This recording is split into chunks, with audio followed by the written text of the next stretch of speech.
Well, salutations everybody, what's a crack-a-lackin'? The Craic is back to attack Football Manager 26 once again. And we'll see how all ends up going today. The last time we ended up finishing pre-season and continuing on our fine way into the start of the third season with Manchester United. We ended up winning the Europa Super Cup. Or UEFA Super Cup, my apologies, but at the same point in time, same thing stands, and now we're going into the second game of our season, which starts off with a couple of barn burners. Sure, wouldn't you look at it? Our next contest is against one Aston Villa, and while we face off against one Aston Villa IRL today, Manchester makes their way to Manchester United makes their way to face off against one Arsenal in their actual stadium itself. So that will be an interesting kettle of fish as well to see how that ends up going as time ends up permitting it for us as well. Hopefully the Craic will end up being 90. Hopefully tonight with an unchanged team, Michael Carrick can end up vanquishing Arsenal and end up getting 2 wins in a row.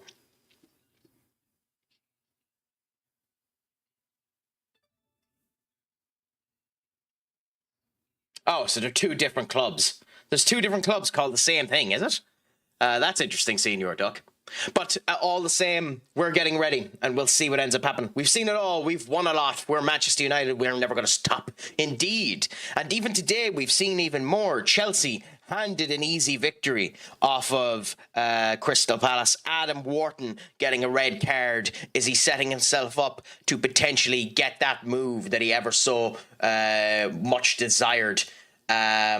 Will things end up changing more for that? Aston Villa getting a good win over one Newcastle United. Is the pressure starting to come on Eddie Howe? In my opinion, and in 9th place for a team that is in the Champions League, or was in the Champions League positionings beforehand, it should be, but it probably won't be. And of course, Nottingham Forest, as I turned around and says, although defensive, have that capability and will continue to fight. So Nottingham Forest getting the victory over a honestly crap Brentford tonight, leading for West Ham that 5-point gap that they ever so fret. Hopefully Leeds United, when they played their game in hand, end up dropping points, because I believe that's the only way that anything ends up happening for West Ham. With that being said, though, the Manchester United match has started, so we'll see what ends up happening. I'm a bit surprised Benjamin Šeško didn't start this game today, but in the same point in time, you go with what is there. Senior Matty, what's a crack-a-lackin' with you? Is the day treating you well? Are you actually watching the Manchester United game, or are you here to share in the Manchester United horror with myself?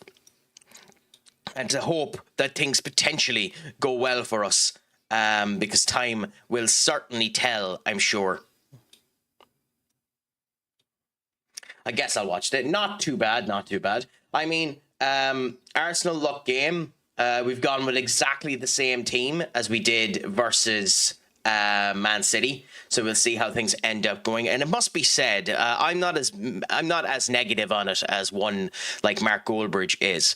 But if they're going to do long throw-ins from Delo, they have to at least aim for the direction at which a player is. Like, Delo attempted to do a long throw in there and it went absolutely nowhere near Amad Diallo. So, like, that type of crap needs to be improved upon. We're going to start with Evan Ferguson in our game.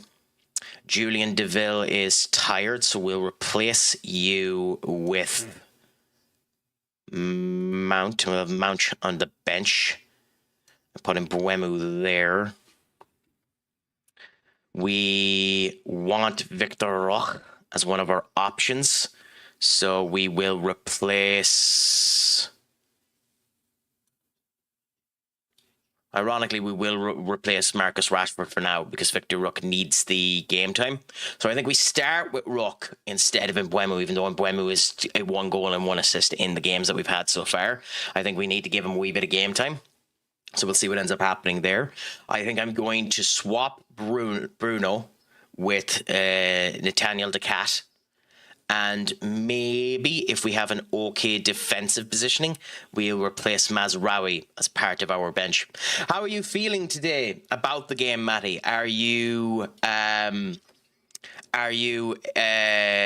excited? Do you think we might end up doing well?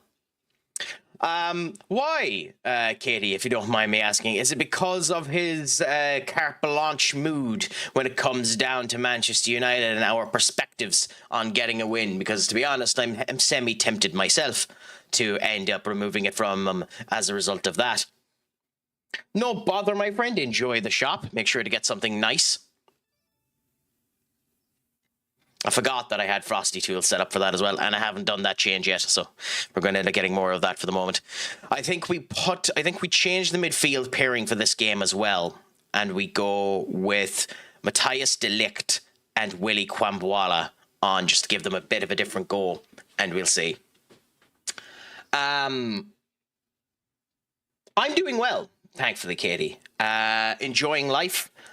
Standing up well, went for a meal just before today. Hopeful that something can actually end up coming out of this Manchester United game. I genuinely think we have a chance of getting a victory off of Arsenal today. Although even in this first 5 minutes that I'm keeping an eye on, keep in mind my stream will be behind what you're watching.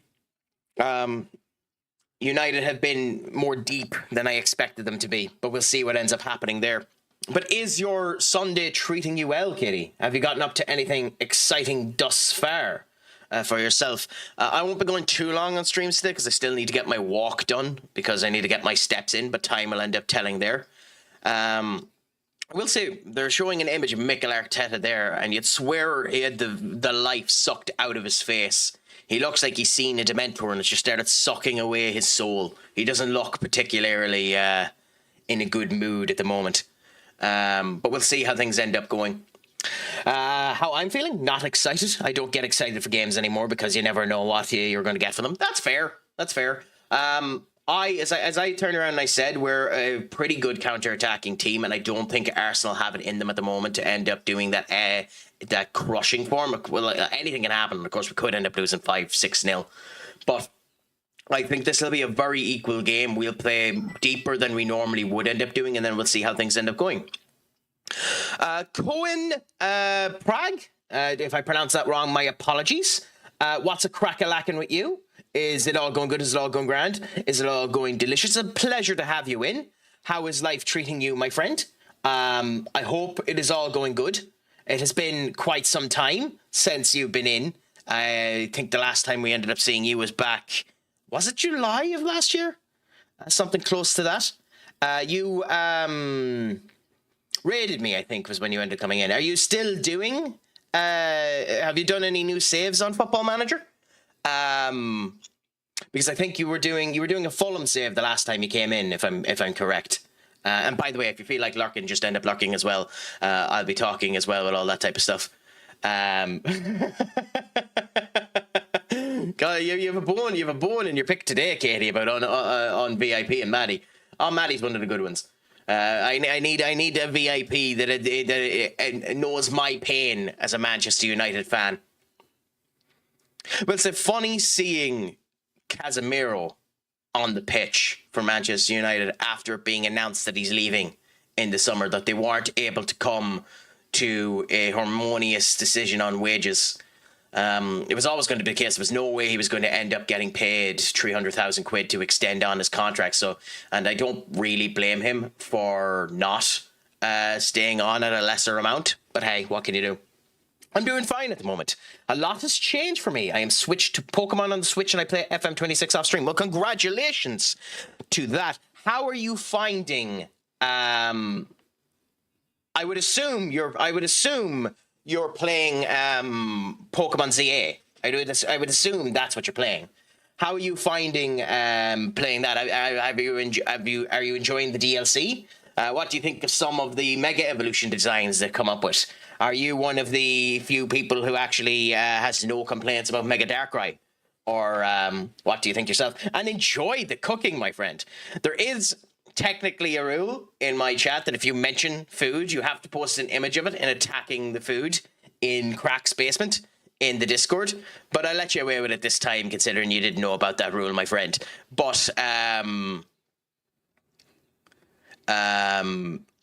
hey, hopefully it's a good old meal, my friend. I'd rather just cook. Then watch me. God, you're mean, kitty. But what would be the thing you enjoy cooking the most, Katie? I've had a good time in the past cooking steak and stuff like that because it gets a good sizzle, gets a good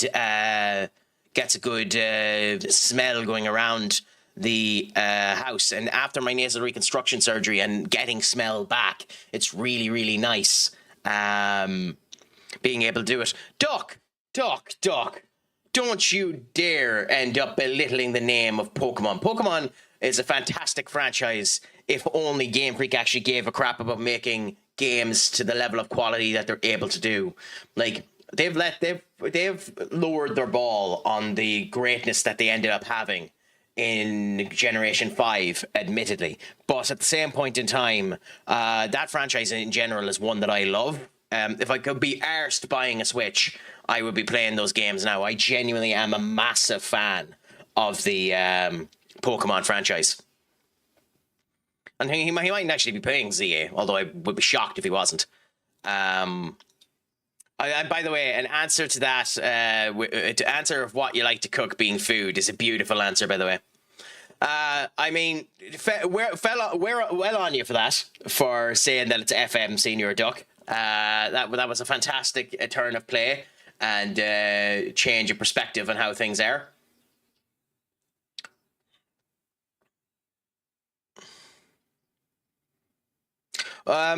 Why? What ended up happening to you to make you hate it this time? And which FM is it that's making you hate it, Senior Duck? Is it 26 in your female Cook Island save? The fact that a club that is literally the same name as yours without FM or without FC at the end of it is just potentially ended up offering you an interview? What is it about FM that's made you go that way? I must admit too, when it comes down to United's pink goal kit jersey is bloody gorgeous. I love everything about our away kit. The black and yellow comes through gorgeous. The little stripe on the shorts is fantastic. You have the likes of Delo there wearing yellow boots to fit the entirety of the ensemble together. I just like the way that it all ends up coming together.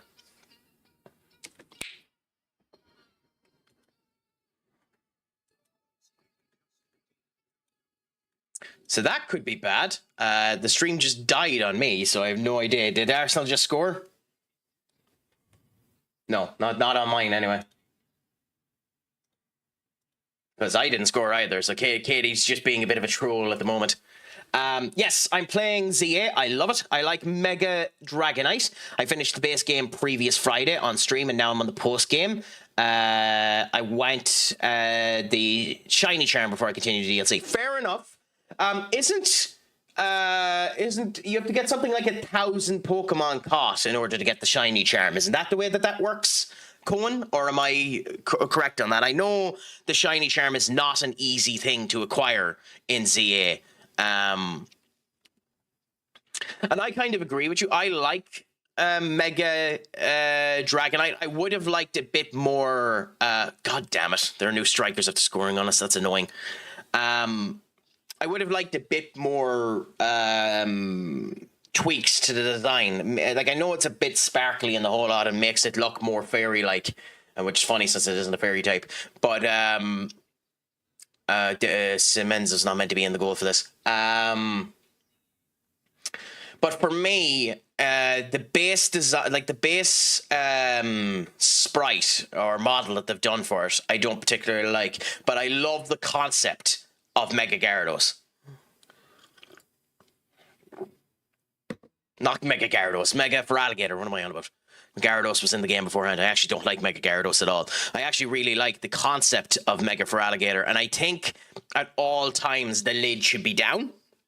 I think the lid should be down at all times Mega for Alligator, because making it look like the Totodile is actually really cool, and I think it loses an awful lot of its mystique by having the lid up, because the lid up is interesting for setting up for an attack, but it looks damn stupid otherwise. You need 1,000 battles. Depending on how you like the game, I suppose that's an issue. Can you rematch players, or is it just that the game has 1,000 battles set in, or you need to do something like the Battle Tower or something like that in order to do it? As I said, I don't have the game at the moment. I just know a couple of people were on about it. But I'm happy you're enjoying it, my friend, and I'm sure there's a lot of people coming into the stream to watch you do it.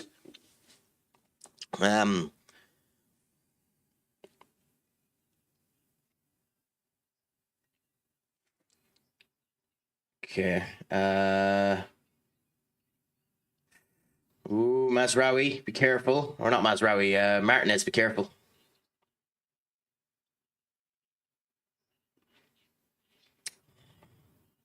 We don't look like we have that killer edge in us at the moment, United. We look a bit too soft in the way that we're playing at the moment against Arsenal. Now, I say that, and then against Villa, we're also looking bloody toothless. John Eustace. Well, it would be Eustace that's in bloody place at the moment.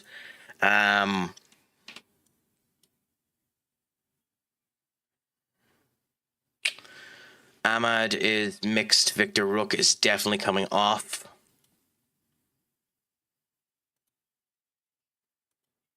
And Evan Ferguson's been bad, so Rasmus will come on. Nico Paz has been bad, so Bruno will come on. And Alex Jimenez will come off, and Ilya will come on, and we'll hope that we can do something off of this. I don't like making 4 changes at halftime, but we're 1-0 down. We're getting destroyed in this game, and we need something to happen. So hopefully this change in formation and change in firepower will end up working for us.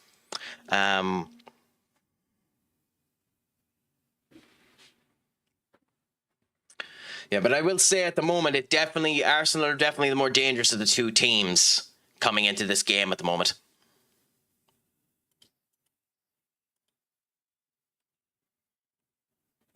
So can we get something out of this? Hopefully. We're definitely attacking more, which is good.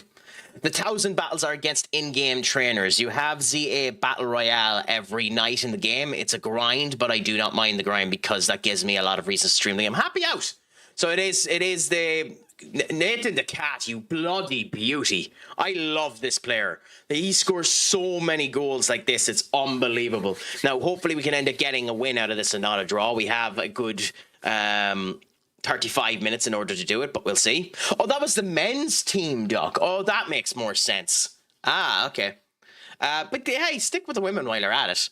It's something different. It gets you more experience in it. And I'm sure you'll get another offer for the men's team in a while. But yeah, no, yeah, it's nice to end up having that element that ends up giving you fresh battles every day. Speaking of Gen 5 kind of done that with the center cities kind of, theaters, like the football stadiums, the basketball stadium, the hockey stadium. That was an interesting addition that they ended up doing in that game. So yeah, but cool that they end up doing that. How long do you think it'll take you to get to the 1,000 battles? Let's hope they at least have a counter there so that you're not having to keep count of how many games you've done.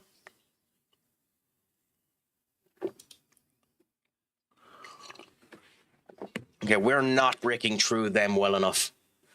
Unfortunately, it's 70 minutes. We need to do better. So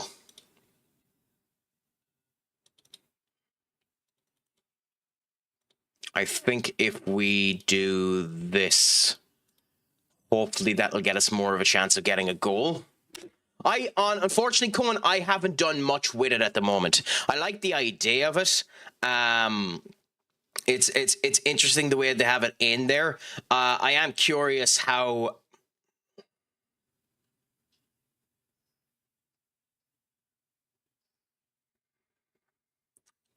Yeah, Dennis being in goal.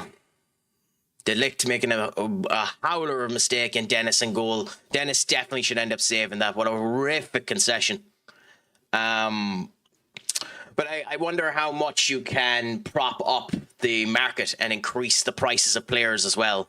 Like, I wonder if you can get the market to a point that you have consistent 10 million euro signings in the women's game. I haven't played it at all in order to see that.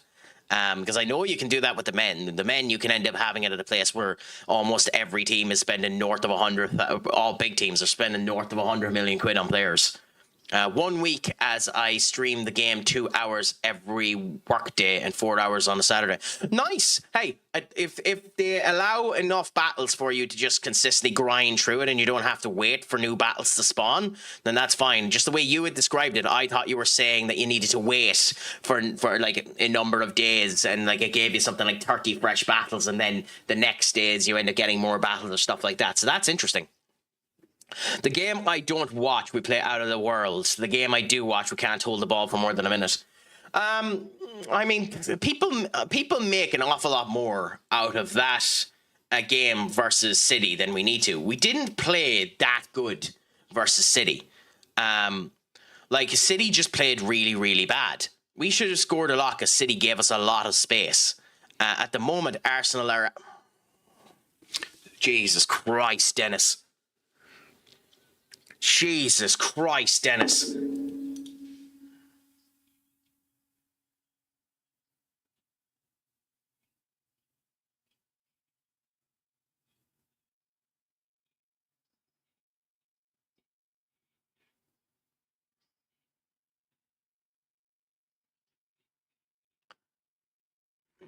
Dennis is never getting another game in a United jersey so long as I'm the manager. Never. Unbelievable. It should have been the first sub that I made. Unbelievable. Can we at least get... No, we can't get an equalizer. That's insane. You useless sack of crap. Those are 2 goals he should have ended up saving. Unbelievable. That's my fault for not checking the team properly. I forgot I'd used him in the Super Cup. That's bonkersly bad by me.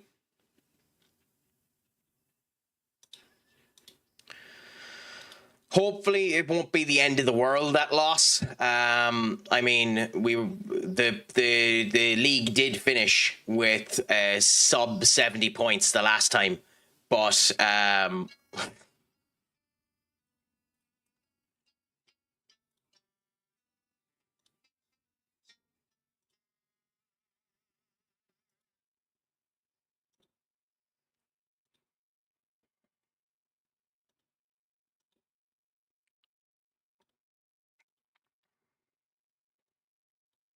okay, well, we'll do that for the future just to make sure that it's right. That is sad. That hurts. That hurts. That loss hurts.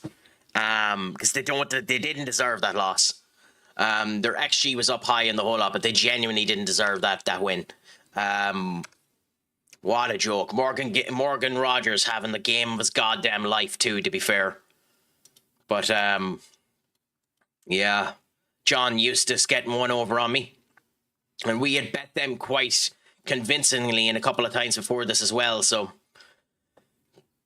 like, at the end of that, we should have done that. Nah, it's not like that. You have a day-night cycle in the game. You can easily go from day to night via sitting on a bench, and then the battle zones are popping up automatically. There's also a counter in the game. But that's handy. The fact that they end up doing that is quite nice. To have that into the game, that you can just automatically switch over and it doesn't just tick. Because it wouldn't shock me for Game Freak to just have a ticking formation end up going through instead. So that's actually a nice inclusion to end up having in. So that's interesting. Ooh, Charlie Cresswell. They haven't signed him yet, so let's have a look at him.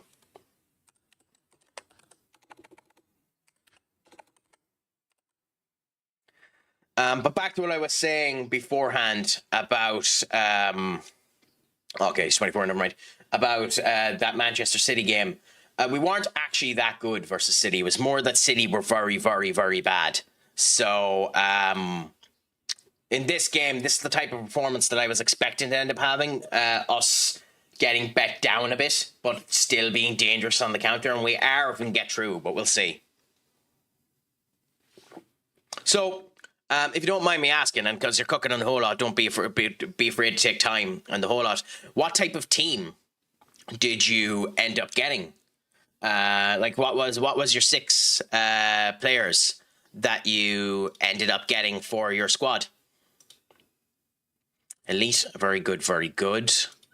As opposed to very good, good, and good. Yeah, so Stephen, you need to go. Some mutual termination of your contract. Good, there we go. And then we're after getting Youngblood.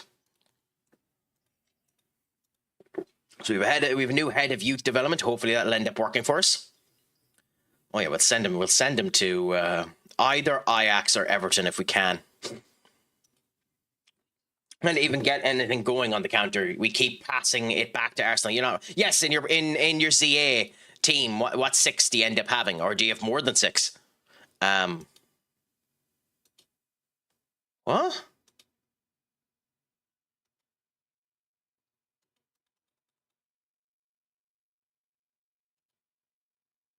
Are we not allowed to loan them?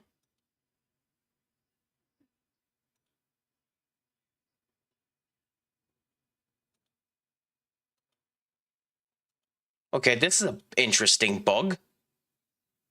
Squad player. I prefer him to go to somewhere where he's a regular starter. Brest, League Un McDonald's. I forgot they changed the name of League Un to have McDonald's in it. So I'm going to say yes. I hope if any of these have a future clause in it, by the way, I'm just going to stop it later on. Lecce or where? They're in the first division, so that's sound. Getting some time in Spain could be useful for him. So I think we say yes to Lecce. Yes to Almira. Yes to Ajax. Yes to Everton, and no to the rest. But yeah, no, that's what I was on about. What team did you end up getting for your Pokemon squad? I think typically, I don't have the game, but in terms of Gen 9, the only Pokemon I potentially end up getting would be Duraludon.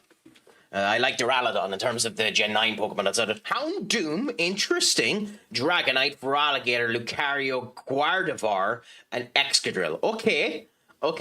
Excadrill being one of the fastest steel types in the game. New Mega Evolution as well. Gardevoir, who if it's not Lopunny, it's Gardevoir, and if you know what I'm on about, shame. Lucario, who's after getting who was the first announced Z form, which was interesting.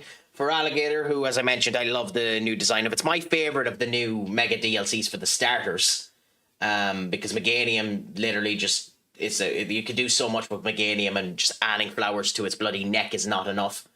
And who's the other starter? Feraligatr, Meganium. It wasn't Delphox, was it? Who's the ZA starters? Pokemon ZA starters. Tepig, yes, Embor with his bloody staff. Yeah, which is a design I don't particularly like either. Even though, to be fair, it is based on a Chinese commander. And yeah, Houndoom has always been a really cool Pokemon as well. So that's actually a really, really interesting team. I like that team quite a lot, Cohen.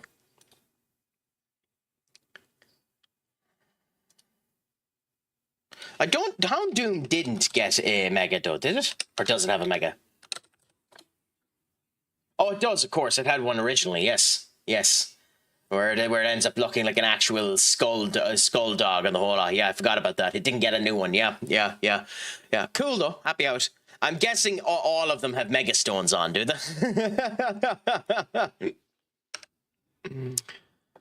Okay, so after that loss, we need to come in with piss and vinegar in the next game. So let's see how we end up doing.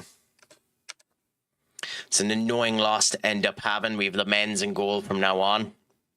That we did lose that game because of our goalkeeper.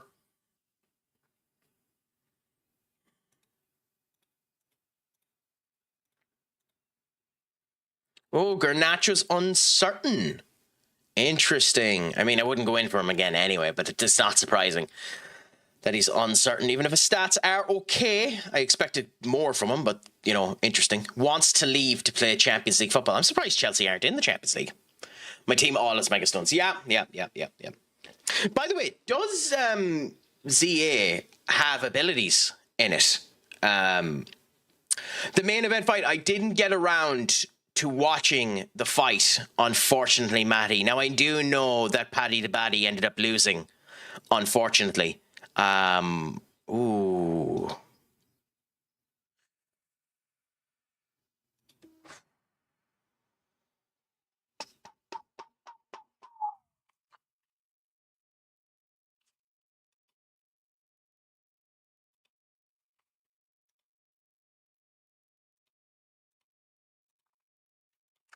Because I know there's a couple. I think people were. Yeah, that's what I was thinking. There's a couple of Arsenal 1-0 up. God damn it! I need to see what this goal was.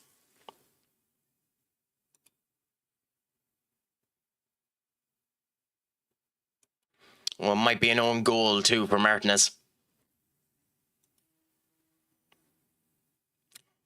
Yeah. I heard it was a fantastic fight. It's one I'm going to need to go back and watch and see. And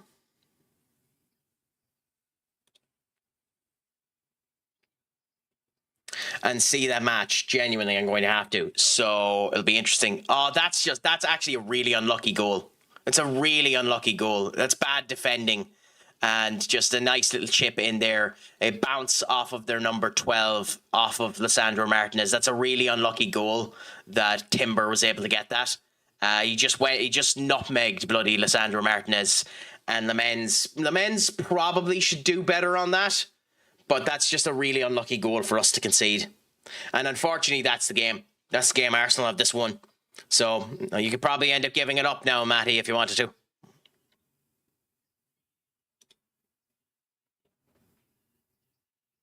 That's a shame now. It's genuinely a shame that that's after happening.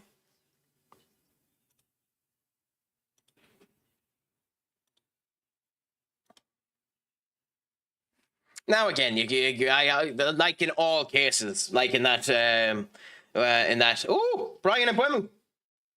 Come on. No. I don't blame him for doing the cutback, but still, Brian should have attempted that shot. He should have attempted that.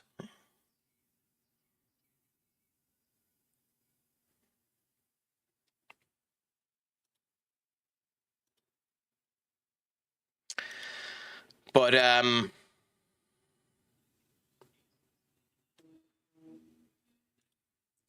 yeah.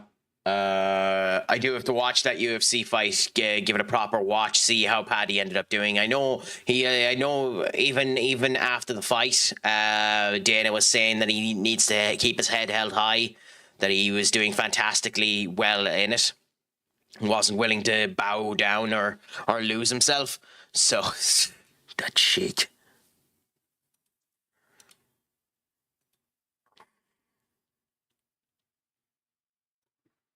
So like he gave a good account of himself anyway, that I know.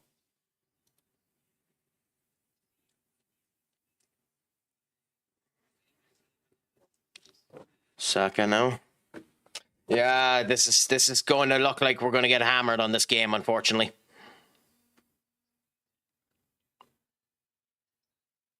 But we'll see what ends up happening. United aren't giving them the proper standing too. No, the last fight I seen last night before I ended up going to bed, I ended up posting it into the chat in my Discord in the general Craic forum. There was that I don't think Natalia Silva should have won that fight, and I got slightly annoyed at the fact that she did. So I just left it and decided to walk away.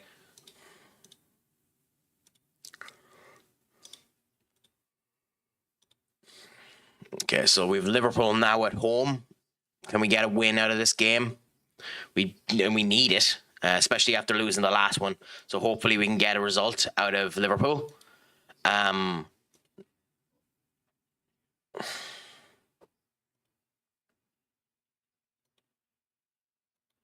So we'll see how it ends up going. Yeah, well, you always want to beat a rival. Some of these questions make no sense to me because how are you worried about beating a rival? And I says, well, like, it's a rival. You always want to win against a rival.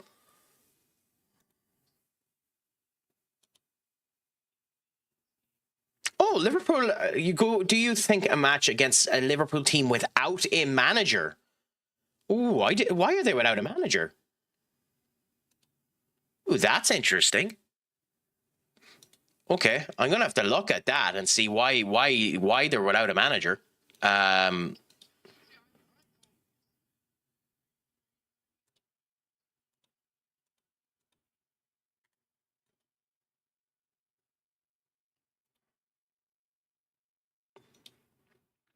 Oh, Bruno shouting again. It does look like that was should have been a corner, but Bruno shouting again as normal. Shut up. Don't you forget, you ain't won yet. You're a bit late on that one, Duck, but you're right. I suppose I should end up reminding myself that I ain't won yet. Yeah, go on. And let's go to that. Okay, then go to that. Interesting. And then I don't mind that too much, but I think we go and we give him this. And like, he'll be a sellable option later on. 33 million quid for him isn't too bad. So we'll go with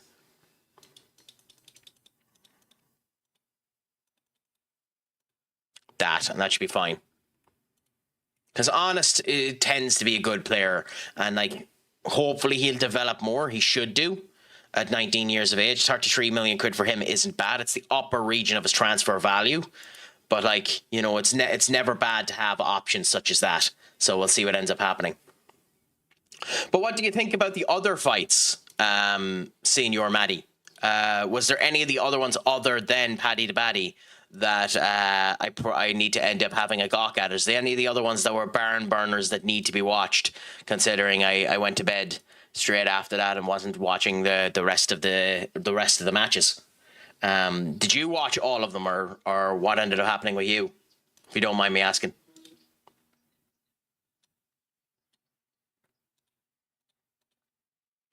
For Fioro, 20-year-old Fioro, how much is it spending on him? A bid for 37.5 million, which is a release clause. He's not worth it. I don't even think that's worth what I'm paying for fucking Honest, to be honest, but we'll wait and we'll see. Bournemouth capture Jordan James for 2.5 million. Brentford in for him. Interesting, interesting, interesting.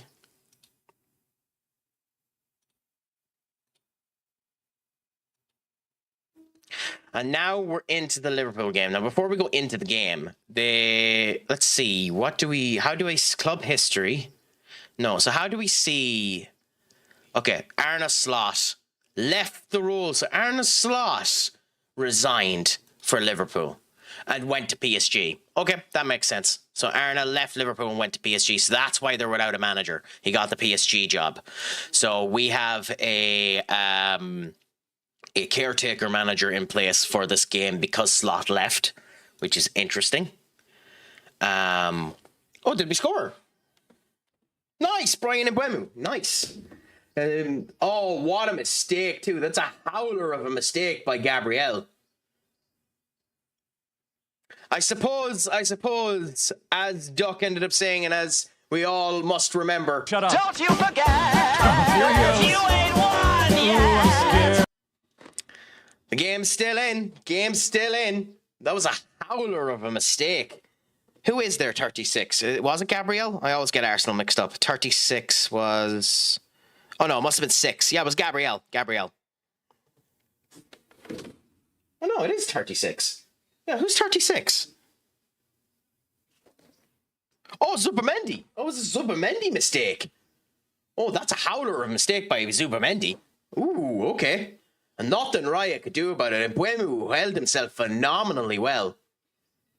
I feel sorry for Benjamin Šeško because if Brian Mbeumo continues to hold himself like that and continues to play with that much composure, Šeško's never getting onto the pitch as a starter.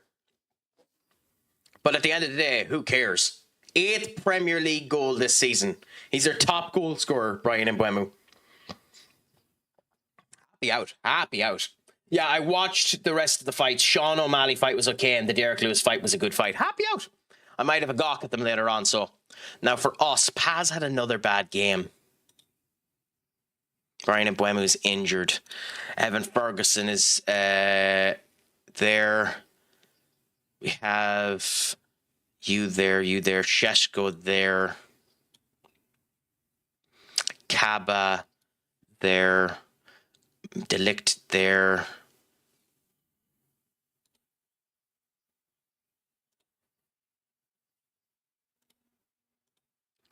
No. We want to decide this right. Nathaniel the Cat is there with Kwambwala. Then we have Menu here. Victor Rook there. Benjamin Šeško there. Nico Paz. I mean, the other person you probably put on the bench would probably be Mount, but Kayak is still coming back from fitness, so we swap him with Kenneth Ertron. And Saba isn't 100% fit, so I'm going to put Mazraoui on the bench. And not a chance in hell is Dennis on the bench. I'm sorry, he's not playing for us again. If Charlie's available, Charlie's going on the bench. After that howler performance, I'm not letting away with it. Paddy's fight was definitely by far the fight of the night. It was a good one. Definitely need to watch the highlights if you get the chance. I'll go and I'll watch the whole thing. Thankfully, there's still a website that I used to use back in the day, which I'm probably not allowed to state on this, but I'll state anyway, of watchwrestling.au, and it ends up showcasing the UFC as well. So I'll give that a go and I'll give it a watch. I'll definitely give it a watch. It's just I was tired. I was streaming the whole lot about it. I hadn't much sleep the day before, so I wasn't able to stay up for the rest of it, unfortunately. It's kind of the reason why I finished the stream. But yeah, we'll see how things end up going. In we go now, and let's see how things end up going here. Ooh, Lamens is being chancy there. I know I'm a minute behind, so you let me know if a goal ends up coming in, but like, that's chancy by Lamens. And that goal by Brian Mbeumo definitely put a bit of a spark in our arse. We're definitely moving with a lot more gumption as United at the moment. They've gone Alisson, Gomez, Konate, Dijk, Milas, Vinita, Alexis McAllister, Wurzel, Chiesa, and Isak with an interesting bench. There's Jeremy Jacquet, who they just signed. Malcolm, I have no idea who that is. But let's see how we end up doing against them. There's nothing there for me to shout at them for. I hate when it doesn't give you the media has been on your side or something like that to get them in good mood and they're just down. It annoys the bollocks off me because there isn't any good options to actually shout at them. But this is at home. Hopefully we'll perform good against them now. We need to. We need to get a good performance out of this. We need to beat Liverpool. Now, Liverpool lost Arne Slot's last game before he left the PSG. 2-0 to West Ham. So they're frail, but hopefully frail enough for us to get something out of them. Throw in now for ourselves. Dogu. Straight to Bruno. Bruno now back to Dogu.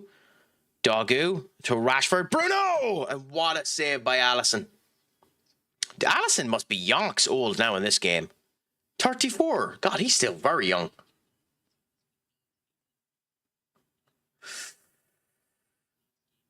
Ooh, okay. We need to get more into this. We need to have more fire in our belly. Like, I know we're getting all the chances at the moment, but we need more fire in our belly. We can't be letting them away with any of this stuff. Florian Wirtz has scored. Oh, how is Florian Wirtz not scored that? Oh my God, how has he not scored that? That is... Oh, that's sackable. That's unbelievable. God, Nico Paz has been performing disastrous. Disastrous for us since he's joined. And 2 horrible chances for them. Because Salah should have done a much better chance there.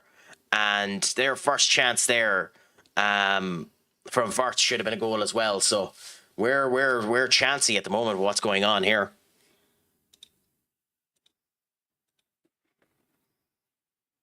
It's like in the actual Manchester United game that's happening IRL, we're fairly in control at the moment. We still need a bit of fire in our belly. It'd be beautiful we went into. It's not going to happen, but it'd be beautiful we went into half time with the lead. Well, it wouldn't because our record would be well. We're not at Old Trafford, I suppose, so our record wouldn't be worried about it. What a goal by Bruno! Oh, that was a volley too, I think. So Dogu straight into the head of Paz. Paz to Bruno. It was indeed a volley curler of epic proportions by Bruno Fernandes for us here in this game. Unbelievable. Like, that's a gorgeous, gorgeous, gorgeous goal. Now, let's hope we can keep it and continue on with the way that we are now.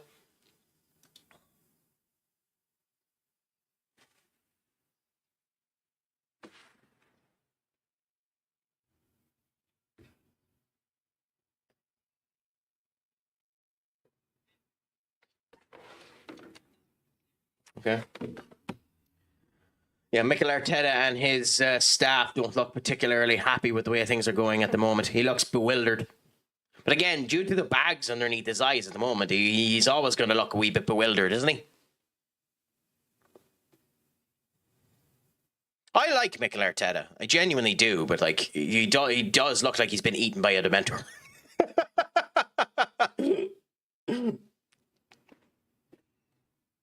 I mean, I can't say anything. I look like I'm bloody the child of Wallace and Gromit and bloody the Grinch. So I can't say goddamn anything. But still,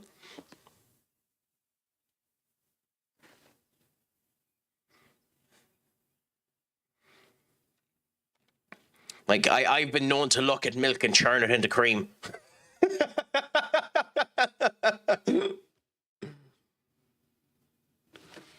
So, like, this has been a mixed performance for us. We have been in control of it, but, like, our actual tendencies to actually get something out of it have been bad. I don't care about possession, but we need to make more chances for ourselves, and it looks like attacking-wise we're not doing as good as we should be. We're the only team playing at the moment, too, so in terms of the upper echelon of things, we don't know how things are going. It'd be nice if Villa lost to Southampton just for a bit of spite to ourselves. But I don't think that's going to end up happening. I don't think we make any changes at halftime. We just go what we have, and we see how things go for now.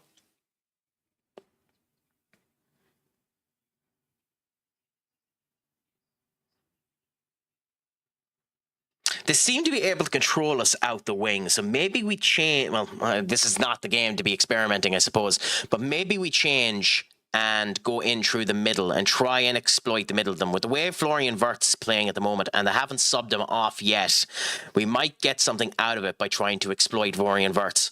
Marcus Rashford, back to Bruno. Oh, never mind. Bruno Fernandes with a brace for us. Unbelievable.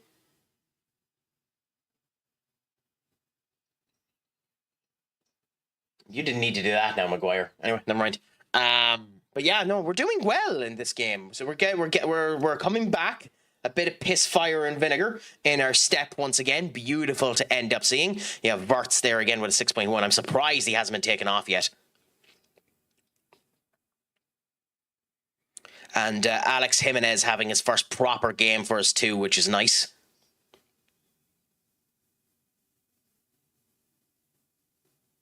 Okay, still in control. Good work by us. In we go. Dogu to Bruno. To Stellar. To Bruno. Can Bruno get his hat-trick? It'd be unbelievable if he did. Not sitting this deep, he's not going to, but still. Dogu to Paz. Oh, Bruno got his hat trick! Oh my God, unbelievable for Bruno Fernandes. Just nicks the ball directly off of Marcus, or off of Evan Ferguson, and just rockets it into the back of net. Vinetta with a beautiful tackle on Evan Ferguson, but straight into the foot of Bruno Fernandes, who is a hat-trick hero in 60 minutes. 10 out of 10 for Bruno Fernandes. Happy out to him. But we'll take off both of the people with cards. So we'll take off Alex Jimenez, and we'll put on Mazraoui on the left-hand side there. Adrian Heaven probably, I think Adrian Heaven's on loan, so never mind that. We'll put Menu on for Stellar, even though Stellar is performing good. And we'll swap Evan Ferguson for Victor Rook, because Victor Rook needs the fitness. And we'll see how this ends up going. 4 changes, 3-0 up. Beautiful to end up seeing. So what do you think of that half, Maddie? I don't think we've been, like, I understand the first half of it, United looked a bit frail, but I don't think we were as bad as some people might suggest that we've been as well. We were playing about the same way as we did versus City. And as I'm saying, we're always dangerous on the counter-attack. What a goal by Isak. And Florian Wirtz ends up getting some up for him as well. A long shot by Isak. Alex Jimenez loses the ball. Wirtz passes it back there to Isak, and Isak just outside of the box with a beautiful kick. The men's probably should cover that a wee bit better. So we're not getting the first shot on target as a goal. It's astonishing how often that tends to end up happening for us as well, that the first shot tends out to be a goal.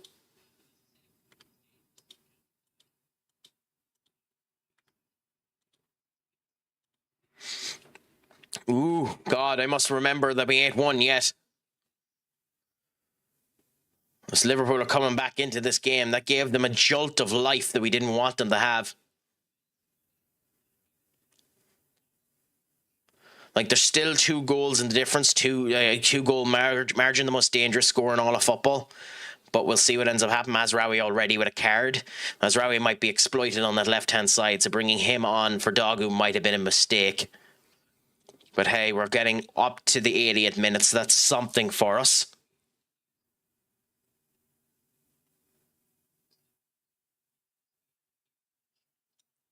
Okay, Isak now, over there. Over we come. Konate, Dyke, Allison. Are they going to make a mistake, or is this going to lead to a goal for them? They're playing nice football at the moment. Straight through us, Gomez to Konate, Konate to Van Dijk.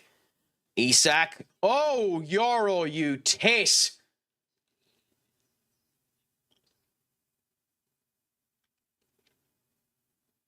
Oh, that's not good. Oh, that is not good.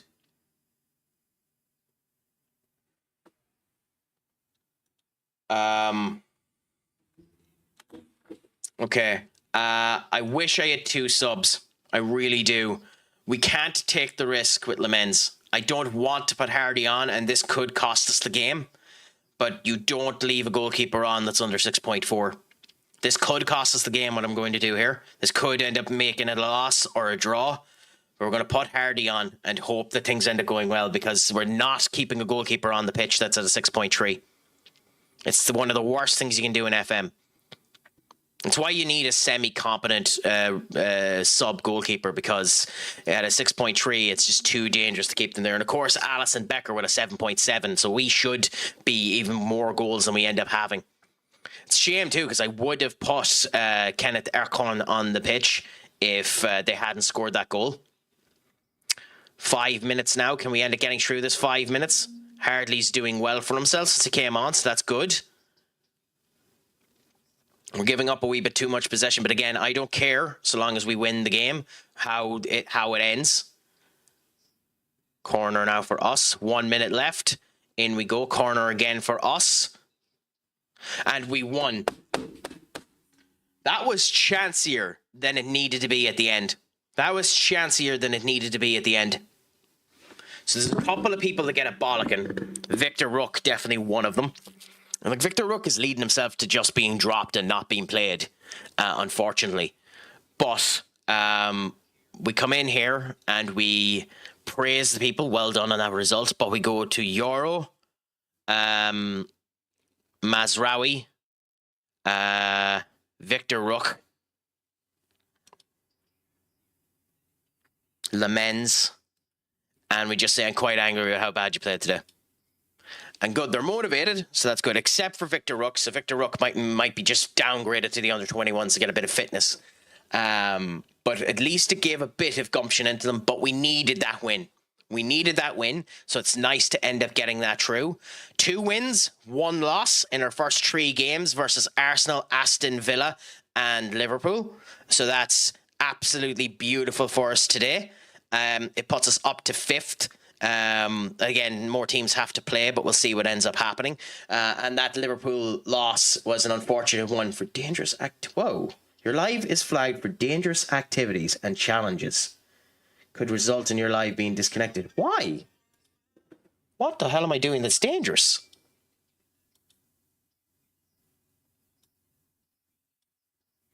It's being restricted. Well, fine. In that case, I'm just going to stop streaming to TikTok. Fuck off, TikTok. Genuinely, fuck off, you useless cunts. Useless pricks. Anyway, Ducky, or Benny, my friend, what's a crack-a-lacking with you? Is it all going good? Is it all going grand? Is it all going delicious? I hope the crack is treating you good since we've come in. We've had 2 games done. We lost to Aston Villa, and we're after winning 3-2 to Liverpool in a game that was more interesting than ended up coming down. We have had 2 bad goalkeeping performances in a row, so it might be time to consider just spending that money on Kobel anyway. I don't want to do that, but we'll see what ends up happening. We got a hat-trick for Bruno Fernandes, and IRL at the moment, United are 1-1 versus Arsenal, so the crack is going grand there. But yourself, Senior Benny, how is your Sunday treating you? Is it all going good? Is it all going grand? Is it all going delicious, my friend? I hope it is grand. I hope the stream went well after that as well, when we ended up leaving you off. Okay, sorry, I thought you were saying yo brony, but yo Benny, yo Dr. Penny, what's a quack-a-lackin'? Fernand Mendy made his debut. God damn, Sunderland wall up Chelsea. Ooh, okay. Wasn't expecting that. Oh, Thiago Barry is still playing for Everton and doing well. Menzo, who's a fairly good right back, but too old. We finished on the most points ever without winning the title, Crack. Ooh, I'm sorry to hear that, my friend. Oh, they have Luke Shaw.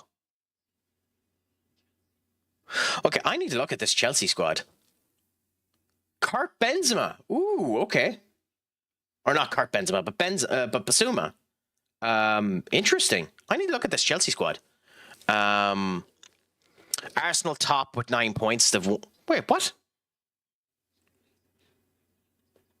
Oh, okay, so our first game wasn't Arsenal. What was our first game? Oh, our first game was Chelsea. Okay, we have Arsenal next. Okay. So yeah, they have Luke Shaw. I forgot we sold them Luke Shaw. How much did we sell him for? 20 million. Okay, fair enough. Yes, I seen that you ended up posting in about your Gimpo players being, one of your Gimpo players being ranked first in the world at 29 years of age. By the way, correct me if I'm wrong, because I could be wrong. That means that that player has won the Ballon d'Or, correct? If they're first in the top 100 like that, that means they have won the Ballon d'Or for that year. Or am I wrong on that? Okay, fair enough. I thought the two were linked. So no, that makes sense. No bother. Although they might have. That's not to say they didn't win the Ballon d'Or. It's just, you know, funny. Yeah, no. Don't worry. I'm not throwing shade in any way, shape, or form about it. Having a former Gimpo player, you started the last game. Shut up, Marcus. But having a former player of yours be first in the world is phenomenally impressive. Yeah, you have to change your tactic or something, Duck. 1 in 8 is a bad result. Can we get someone to buy you?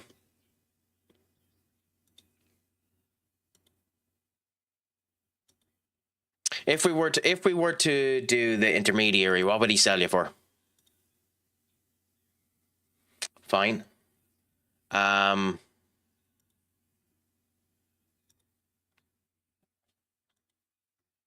you're going to whinge about that, I want you gone. Simple as. He was at Gimpo from 19 to 27. So, like, there's the thing for you. Like, considering he won best, like, top ranked player in the world in terms of the top 100, when he was at Gimpo, like, did he just have an explosion in stats? Or what ended up happening there for it to work the way that it went? Like, was his stats good enough to be one of the best in the world at that particular point in time when he was with Yi? Like, I know Yi, but that's what I'm asking. I know Yi developed him, but like, did he develop outside of Yi to become one of the best in the world, or was he one of the best in the world with Yi?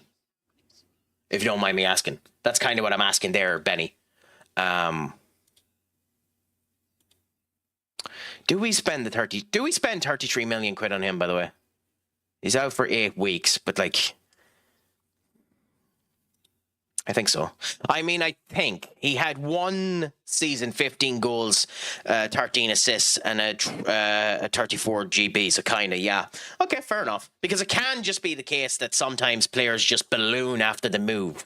Like in my FM24 save with Joaquin. Joaquin went to Man City and just ballooned in one season to being the best player, the best defender in the goddamn world. So like, sometimes just a change in location can balloon you into extreme excellence, and maybe it was a case like that, or maybe it was Yi that did it. That's what I'm curious about. So what was the Alex Scott thing that we're whinging about? Snubs a new deal. Has rejected. Okay, fair enough. So here's a question for you now. I have Kenneth Eckhorn sent out on loan now, and it didn't give me the option to compile match reports on every match that he's doing. Can I retroactively now tell the game to send me the report on every game that he does? Because he's one of the ones that I'd actually like to see how he's doing. I love you, but there's no way we're getting you. And at least say it's just wait and hope that his deal runs out and buy him potentially for free. Also, by the way, Benny, you must be slightly saddened about the fact that Nottingham Forest actually won today, considering the not great performance they ended up putting in versus Brentford. It just helped that Brentford couldn't hit a bloody hole in a whorehouse.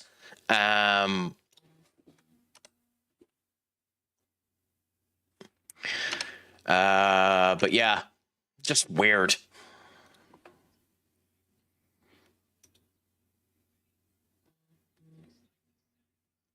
May run down contract if not sold. Well, we have the extension on him, but we will place him on the transfer list.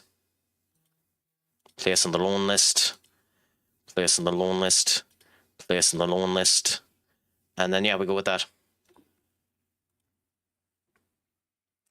We'll get the twits. I mean, you might do. I still think your better chance is to go after Leeds. I think Leeds are the team that are going to end up dropping down, much to my chagrin. Patrick Vieira. Fair play to a legend, saying it as it is. Patrick Vieira to Sky. I don't think Arsenal deserved the league. They didn't get the ball into the box enough. I kind of agree with that. Arsenal have been the better team holding contention, holding the play, but they haven't been in the bloody the box enough. So yeah.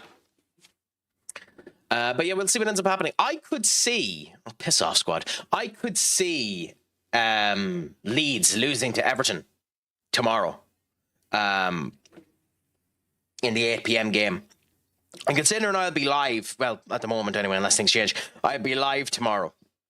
I won't be watching the game, obviously, but it'll be in the background. We'll end up knowing whether or not you have that there. Arsenal doing F all and still winning? Nah, never. Well, they're not winning at the moment, to be fair. It's a draw. But the goal they ended up getting was put down as an OG by Martinez. It ended up hitting off Martinez's leg and ended up going in. Now, to be fair, it probably would have been going in anyway off of Timber. But it did bounce off of Martinez. So it's fun the way that ended up going. Oh, that reminds me. Senior King, thank you for coming in. I will end up giving you a shout out in a moment. Benny ended up coming in before you. So Rob be rich as the man must get it. So please, guys, if you can, please give Senior Benakage a follow. A gentleman, a scholar, and able to do all of this while still being American. FM streamer has I guess it's the wonderful showcases of many assets in many games, like Action Tournament, and even in his I get to move God, what's the name of the war simulator you end up playing, Benny? I can't remember the name of it off the top of my head. He plays a war simulator anyway, where his commanders are big tittied anime women. Because he has it modded, because the man thinks only with his brain. But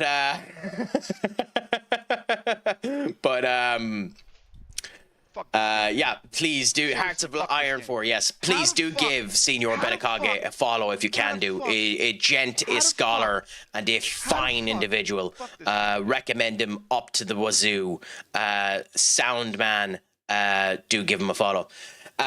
Alternatively to that too, the man that's just after coming in and saying hello to myself, the fabulous bald wonder himself, King Extraordinaire, King X Karasu, give him a follow as well. We're not going to get our fancy AI bubble of what King ends up doing, but King does an awful lot of horror themed elements, and just listening to him is fantastic as well. And you know the man is good with his horror because he comes in and he listens to me. So please do give Senior King a follow whenever you can do. A gent, a scholar, and genuinely a sound old individual as well. And we had him in earlier on today, just to finish all of these up while we're at it. We had him in earlier on today, formerly played FM, currently moved on to Pokemon, but a gent, a scholar in of himself as well. Please give Cohen in Prague a follow as well. And doing them all out of the way now. Former does Football Manager, doing Football Manager off stream at the moment, but streaming Pokemon CA at the moment. A gent, a scholar, and a fine old individual as well, always up for the crack and the conversation. It's Baco. How have you been finding? Can we take the lead against Watford? Arc Raiders. Yes, we take I'm the actually lead. tempted to purchase the game, Volunteer, and I'm guessing when you say rivals, you mean Marvel rivals. I'm looking forward to we'll see when the next Steam sale comes around, because I'm thinking of buying Hogwarts Legacy. But I don't. My thing with Hogwarts Legacy is I don't want to buy Hogwarts Legacy yet, in case that rumored. Oh my god!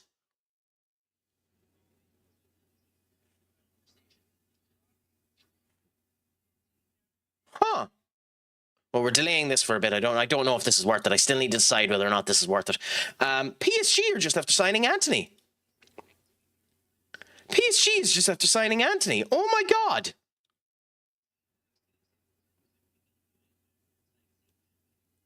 I mean, hey.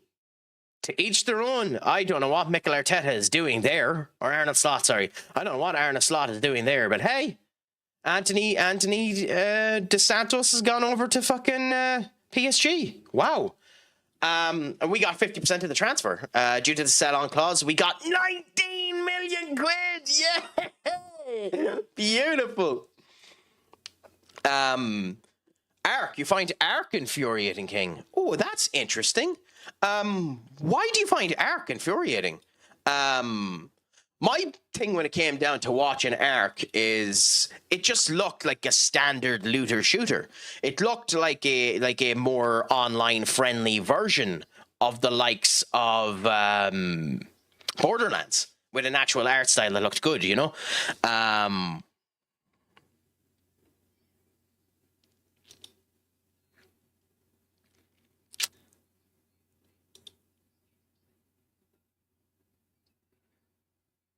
Then start looking for them.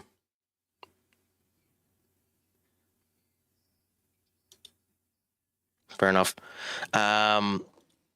Although I should end up selling Rashford. He's on 325k a year a week, and we're not using him that much. I didn't actually realize he was on that much money. But hey,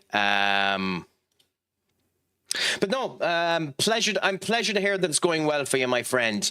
It's always good when things end up going well for you, and I can't wait to see this. I can't wait to see this.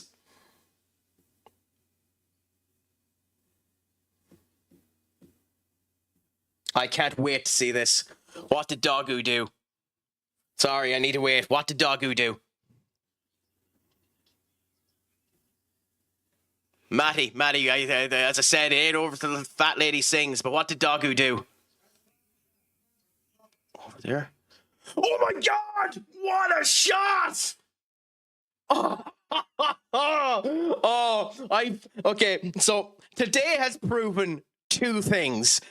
Benjamin Šeško is screwed and Matthias Cunha is screwed, because that confirms Patrick Doggo plays fucking nowhere but left wing. Oh my God, what a shot. Oh my God, what a shot. That confirms Patrick Doggo plays nowhere but left wing. All hail that shot. My God. He's been on fire over the last two games. Like, he's been good anyway, but what a shot.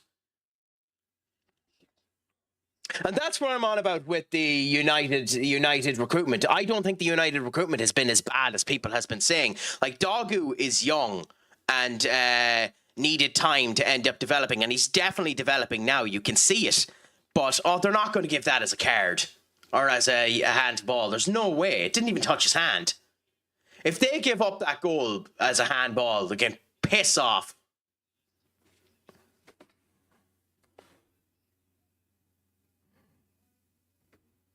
If that goes up as a handball, seriously. But what a goal. Oh, the hope is in our eyes at the moment. The glint in our eyes is going well. We have a chance. Who do we get in the Champions League? Okay, so we have Celtic, Paris Saint-Germain, Molde, 20, Bilbao, Barcelona, and Porto. Well, we've already beaten Porto.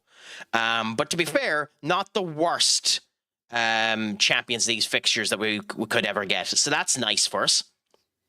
Defending champions of the Champions League, so we have to do good in that. We don't go light in the Champions League. And our next game is against Arsenal ourselves. So let's see if in the game I can do what we are now doing IRL. Again, this might be the fact, again, I'm going to say this every time they show an image of him. This might be the fact that he looks like he's been eaten by a fucking Dementor. But Arteta looks like he has no idea what to do. Ooh, their form is unbelievable too. Saka scored 3 goals so far. Martinelli with 2 assists. Interesting. Rashford injured ahead of this game, so he's whinging about game time, and then this ends up happening, so he's not getting it either. This will put us up to 4th. Oh, nice. If we win this game now, this puts us up to 4th.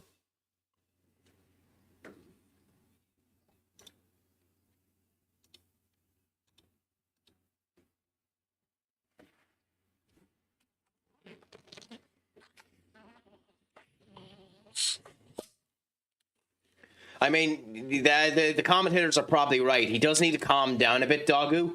Like, now that you've scored a worldie of a shot, you do need to be a wee bit more careful. Don't just be shooting from anywhere. Calm yourself down and compose yourself and take the shots as they come up in proper positions.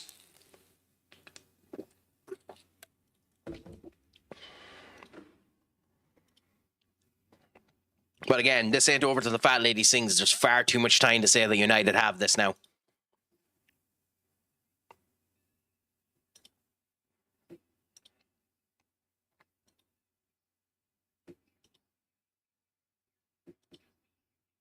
Yeah, Martinelli is very good for them. Oh, only 41? Really? Only 41 million quid for Martinelli. Weird that they have his asking price put at that. I mean, I wouldn't go for him anyway. 26 years of age. He actually, Marcus Rashford would probably be better than him, I would assume. Oh, no. Okay, fair enough. He's better than Marcus Rashford now. But I wouldn't go for him anyway. But still, it's nice that he's performing good for them. It will be none of the above.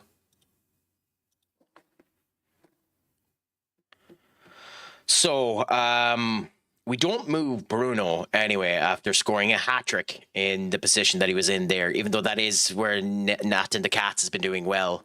Hopefully Nico Paz will have a good game for us now today as well and continue with things up that way.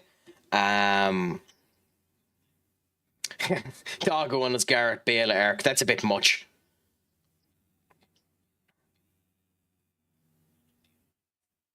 But we'll see what ends up happening. Like, ooh, Eze is coming onto the pitch now. And not the only one. Who else is coming onto the pitch? Eze and... Is that Ben White? Ooh, Aston Villa winning their games. Aaron Rose Smith, Mora. Mora performing good isn't surprising at all. He's one hell of a player. Even though Fulham have only won one of their 4 games. Interesting. Okay. Guardiola has a plan for Fernandes. I forgot Pep moved to Arsenal. I forgot about that. Taylor, thank you so much for the follow. It's a pleasure to have you in, my friend. What's a crack-a-lack and how is your Sunday treating you? By the way, don't be afraid to just continue to lurk in the whole lot. It's 100% friendly here. But if you feel like you want to converse, feel free to do so. I don't bite, even if I am an asshole. We're just watching the United game whilst playing as United at the moment, and we're about to go in and play Arsenal ourselves like we are IRL. So we'll see how the crack ends up going there. It's a pleasure to hear that you're doing good, my friend. I am doing fine, actually. Enjoying life and enjoying the way things are going. Happy to be working away at the moment and watching the football as things stand. So just enjoying things and hoping that all ends up going well. Now, do actually tell me how you're doing as well, if you're doing much for your Saturday. What brings you around this way? Are you a FM fan? Are you a Manchester United fan? Let us know a bit. And I'll just be right back in 1 minute. I just have something really quickly I need to check, so just bear with me, my friend.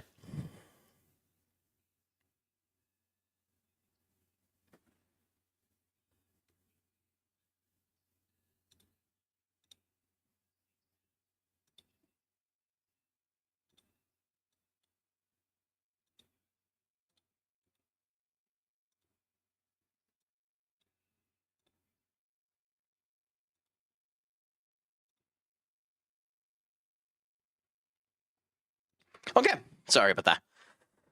Back, all is good. Zubamendi taken off for Eze is... Oh, for Marino. So Marino for Zubamendi. And... Eze, who came off for Eze? Because the crowd are going nuts about it. Let me see. Who was taken off for that?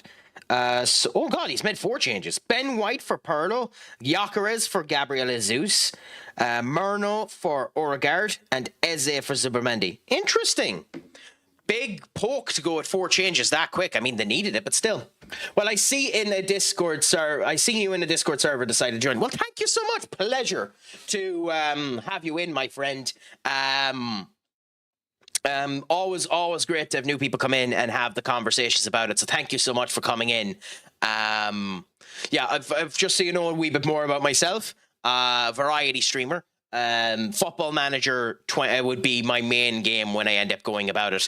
But I've been playing Shin Megami Tensei 5. I've been playing Blasphemous. At some point, I'll be going back to Kingdom Hearts.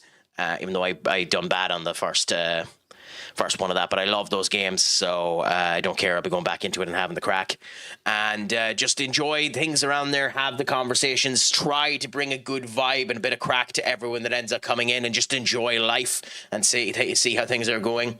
I'm a Manchester United fan, so dealing with the pain of that, myself and Senior Matty know that pain all too well, so we're dealing with it as best we can and trying to survive and keep our spirits up. But I hope all is going well for yourself in these fine days, my friend.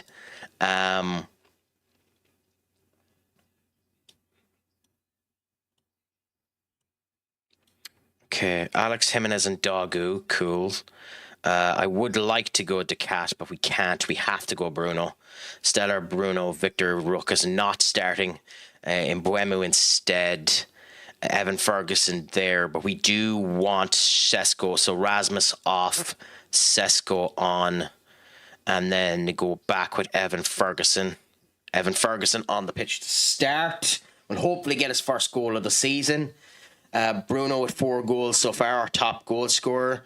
This is our set up there. We should be fine. We have Willy Kombala, Matthias de Ligt, Saba, Menu, Decat. So we have 2 people that aren't available. So unfortunately, Charles isn't available in this. So we have to go with Dennis, even though I don't really want to. And we have 1 more slot that's technically available. So we will go with... We're not really going to use him, but we'll put Rasmus on the pitch just to have someone there for the slot. So... we are 60 minutes into the IRL Manchester United versus Arsenal game with Manchester United 2-1 up. And in my opinion, favourites to now win it based on such. But it is time for me to go in to my game versus Arsenal. My 4th game of the season. Can we get 3 wins out of 4? Off of a very tough fixture of games? We have beaten Chelsea.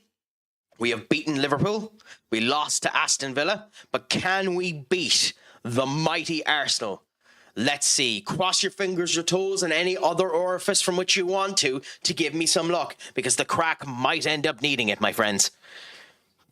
But let's hope that all ends up going grand. They've gone with Yorian Timber, William Saliba, Gabriel, and Miles Lewis-Skelly. The king, the MLS, the true one himself is on the pitch tonight for us. Martin Zubermendi, Martin Odegaard, Declan Rice, Bernardo Saka, Gabriel Martinelli, and Kai Havertz. Surprising that Kai Havertz is playing there as opposed to Victor Gyökeres. They've Rodrigo de Paul on the bench, Calafieri, Kepa, Lookman, Nico Gonzalez, and Ethan Ranieri. So they have a strong enough bench. But I think this should be doable. We bet them in the Champions League final. We will hopefully, with the same tactic, beat them here again. We know that we can do, but we can beat anyone on our day. And we're in good spirits. So hopefully all will end up going well. Manchester United in Wait, it's not in Old Trafford? Oh my God, okay, this is in the Etihad. Manchester United in the Etihad versus Arsenal. Can we get a victory away to Arsenal in their hometown? In their stadium. Let's hope so.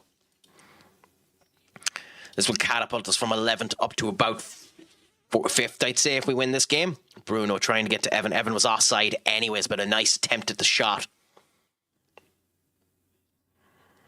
In we go now. Let's see how the life ends up going for us.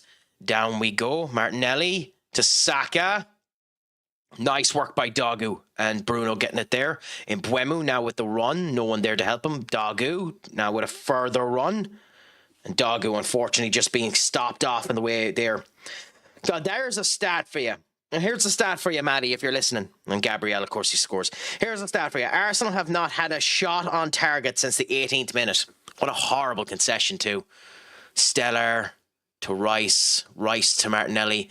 And, yeah, Alex Jimenez letting him through. That's atrocious by us. Absolutely atrocious by us. It's happened so often with us that the first shot on target is a goal. It just so happens in this case that not only is it the first shot on target, it's the first shot on target and their first shot. It's very bad for us if we lose 2 out of our first 4 games. We really don't want that. I know it's big clubs we faced off against, but still we need to get the result of this. Paz to Dogu. Dogu.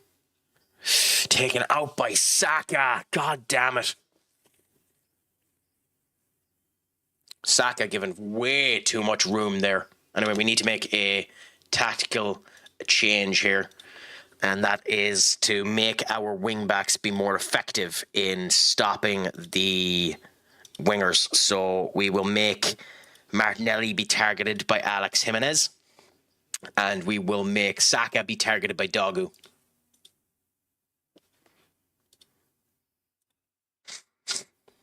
And that hopefully will make a bit of a difference for us. It should do in theory.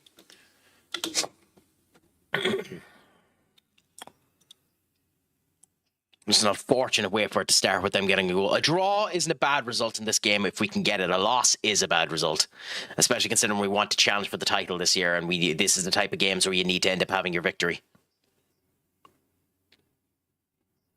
Okay. Up we go. Raya doing a great job today as well. It's going to be one of those games where he has a Buffon-like performance, hands of Midas performance probably.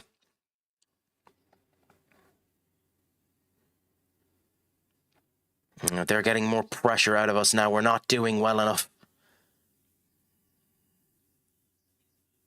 Come on, guys, get something out of this. Break them down.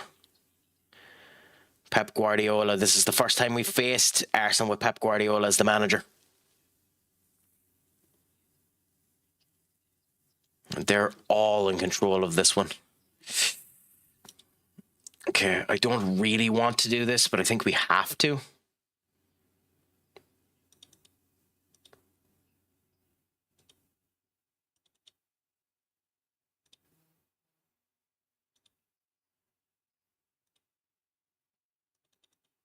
I think we have to do this and hope that this ends up making a difference for us. Also, change that to yes. Go out wider and see if we can exploit them that way.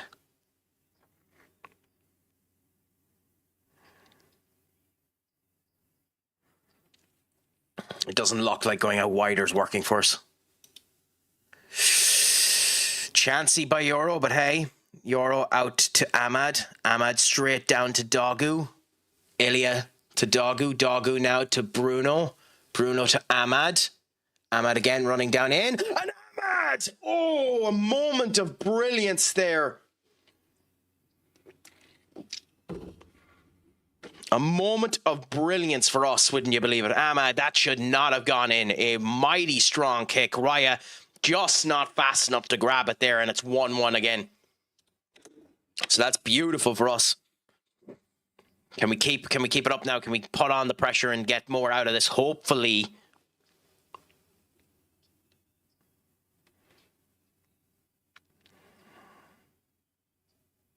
Gabriel straight through. Martinelli and Alex Jimenez gets it. Evan Ferguson up there in Gallo Stellar. Alex Jimenez not holding that good enough. And Buemu and Nico Paz having a bad game again. This is Nico Paz has not been firing on all cylinders since we've got him, and Gabriel just runs through us. Again, for the second time, Gabriel runs through us. That's annoying as hell. He's destroying us today.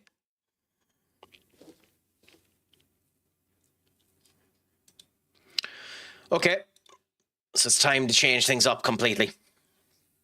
We're going to move Bruno Fernandes to there. We're going to take off Nico Paz and put on Rasmus Højlund. We're going to take off Benjamin Sesko and take off Evan Ferguson, put on Benjamin Sesko. I'm going to try Bruno in the centre defensive midfield position at the moment. Hopefully that will work. Take off Angelo Stellar and put on Kobe Menu. Take off Brian Mbeumo and put on Matthias de Ligt. And actually, which change do we make there? It's big.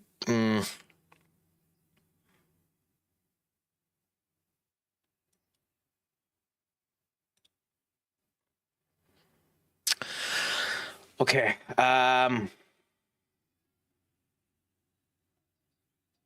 Mbuemu.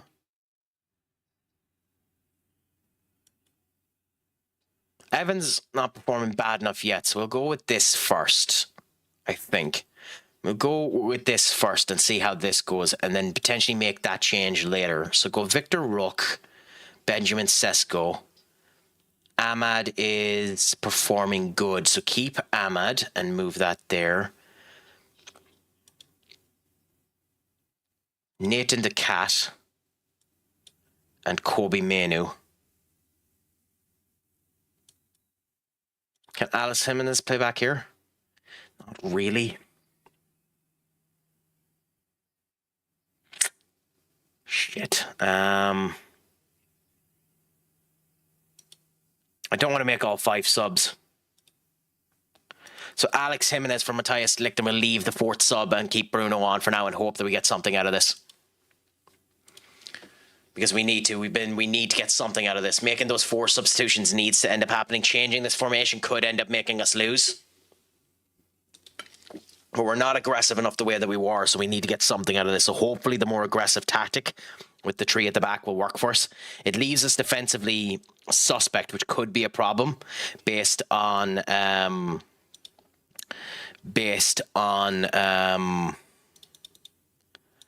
we go much wider, hit the crosses early, do that and go fast, increase the tempo, and let's see how this works. Hopefully this will help us now. Dagu, Ilya to Delict to Euro, Ilya now to Delict, Bruno to the Cat to Sesko. Oh, Sesko with the wrong corner, man. Why did you go for the short edge?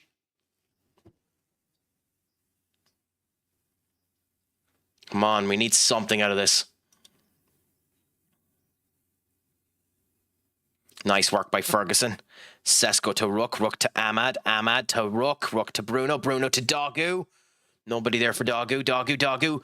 Oh, and Miles Lewis-Skelly stops it for them. But the flag went up anyways. That's bad for us. We're not coming back into this, are we?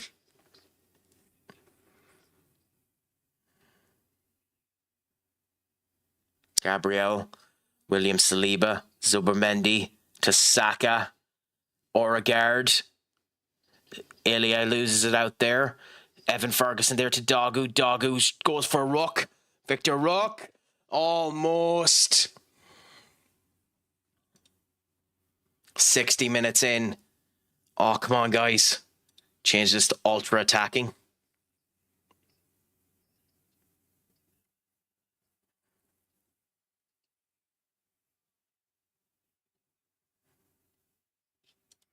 I think we have to make the change of Evan Ferguson as much as I don't want to. Rasmus on for Evan Ferguson.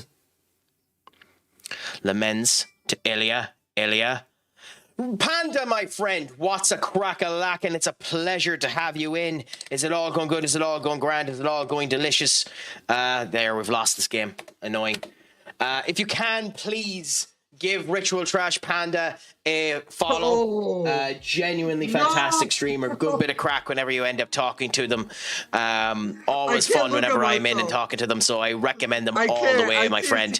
So please give them a follow if you can. Fuck you, IRL, Ginger. I'm happy because the team that I support, Manchester United, are winning Screenshot though, Ginger. in the game. Please send me the I'm screenshot. angry because we're getting destroyed by Pep Guardiola's team. We've just had so many players underperform that it's kind of ridiculous. And we should end up scoring more goals than we are, but we're just not having the luck today. So we'll see how things end up going. But I'm enjoying life, enjoying the stream. There's nothing wrong with being half asleep in bed. Hopefully, though, the sound of my tranquil voice will put you fully to sleep, my friend, and all will be good and grand and delicious in the world. And you'll feel, oh my God, changing the tactic was a mistake.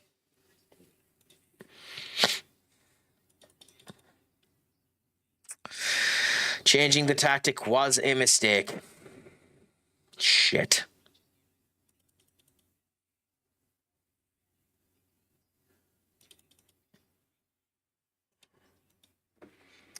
Yeah, we needed a win out of this. Like in 4 games, 2 wins and 2 losses is a bad result. Again, the 2 losses being to Aston Villa and Arsenal are, you know, it's okay, but annoying that it's them. They're big enough teams. We've beaten Chelsea and we've beaten Liverpool. Our next few games should be games where we end up getting something out of them, so we'll see. But bad for us that ends up happening. Well, hey, otherwise, I suppose my squeaky, translucent voice will end up waking you up either way, so you'll get something out of being here, Panda. Have you anything exciting planned for your day today? Or do you plan on streaming? Like, is it all? Do you have anything interesting planned for the day? Do you do anything nice in your free time? Well, there's Rasmus Højlund getting his first goal. It's too late, unfortunately. It's too little, too late. But you know, a goal is a goal.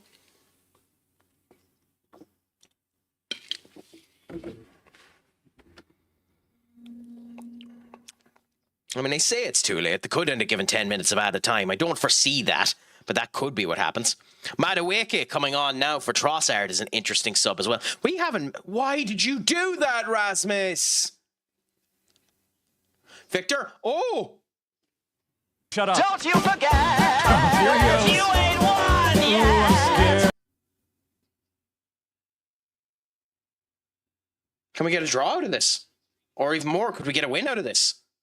I suppose the fat lady ain't sang yet. Can we get something out of this? Come on, guys. With 4 minutes of added time, I doubt it. I think it's ending 4-3. Goal kick, yeah. Ended 4-3. Unfortunately, we weren't able to end up getting something out of this, but hey, we made something back, so that's fine. They're getting their arses bollocked out of them, though. 1, 2, 3, 4, 5, 6 performances underneath the threshold of where you want it to be. That's insane. But hey, the goal difference is a good bit better, and it's something there. I think it might be time to... unfortunately, that's 4 performances in a row with bad goalkeeping. So it might be time to consider it. Do we go and we get Kobel?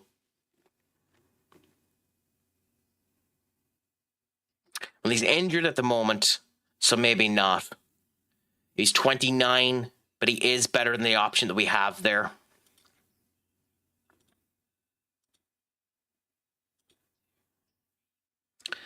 We could go and get the former Man City manager, Edison. Or the Man City goalkeeper, Edison. His clean sheet record is unbelievable. You'd be talking 20 million. He'd join us. Do you do it? Do you go and you get someone like Edison? I'd be tempted, to be honest.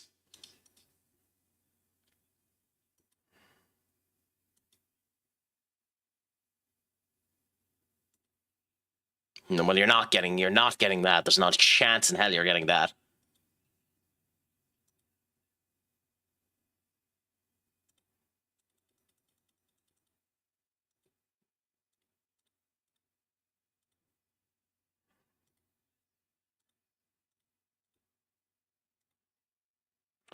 $26 million for a 34-year-old goalkeeper that you'll be keeping for a year or 2 at most. Do you do it? Do you do it? I don't know. We'll see. We'll see. We'll see. Genuinely, it might be worth considering doing. He's accepted it. 26 million quid.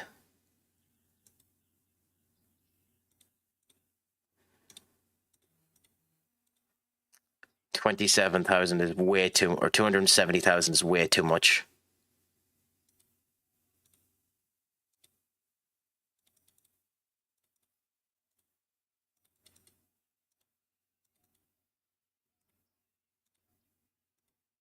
Oh, come on, don't do that.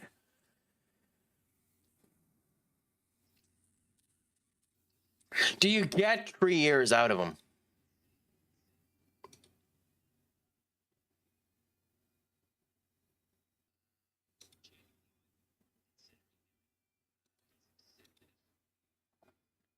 Like the men's Le Mans is on what? 69. He is significantly better than Le Mans. He is significantly better than Le Mans. It would be an option. What about me? Do you have any fun planned after the stream? So for me, at the moment, once I finish the stream, it'll be roughly 7 o'clock. I still need to go and get my walk in, so I'll be walking for an hour in order to get up to about 10,000 steps, and then I'll be just relaxing for the rest of the evening in order to get ready for work. Most of my fun was done earlier on today.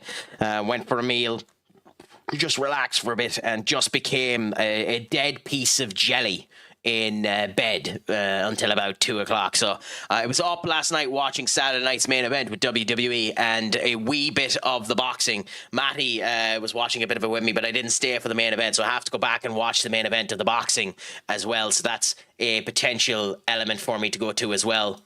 So there's something nice there when it ends up coming down to it. But yeah, I love walks in general. It's just I have the unfortunate problem when it comes down to walks is if I do it in an area where there's a shop around it, I'm always heading into the shop, you know? So there's fan. Yeah, I like, to be fair, I love watching boxing, WWE, martial arts, and the whole lot. I watched a bit of the Zula boxing. I think they need to work a bit on the presentation of it, but it's a good showcase that they ended up putting up there. And we'll see what ends up happening. There's meant to be good boxing fights coming up this year. Deontay Wilder and Derek Joshua fight that's coming up soon should be an epic display to end up seeing that. Yeah. Thankfully, because I live in no, fuck off. Because I live in the countryside, I don't have the worry of going to a shop for midnight snacks, thankfully. And I'm just at the point now where I don't want to end up taking too much snacks or anything like that. So I've been doing better at my sticking to actual good etiquette and good food and the whole lot for the moment. So I need to do more of that. But yeah, you know yourself. 37 million for Fugo, not a bad signing for them. I love the countryside. It's tranquil, it's gorgeous. Now, one of the things I used to do that I haven't done in quite some time is go up onto the roof of the house, stare at the stars, and just have a couple of sips of whiskey. By the way, I recognize how bonkersly dangerous that is, dude. You don't need to tell me. I understand how bonkersly dangerous that is, but it's something I used to do back in the day. Just climb up onto the roof with a bottle of whiskey, enjoy drinking away, and watching the stars come together, and the breeze that ends up coming through is fine. In Ireland, though, in January around this time, it's significantly too cold to do that. So it'd be the type of thing I do later into the summer, but it's a gorgeous time just looking up the stars and enjoying the whole lot of it. Yeah. Are you a countryside man yourself? Like, do you stay in the countryside, or is it just a matter that you love it?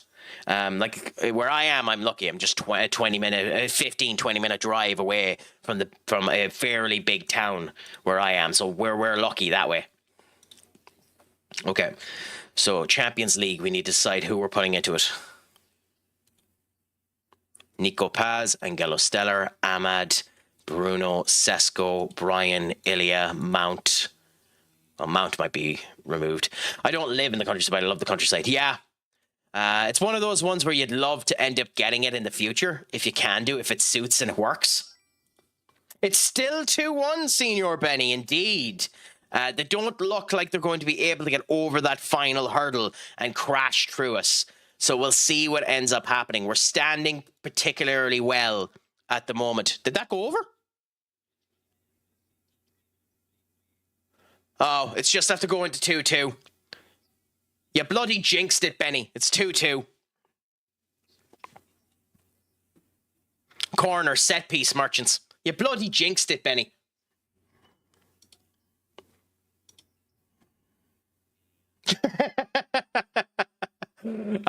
Benny's one of the good ones.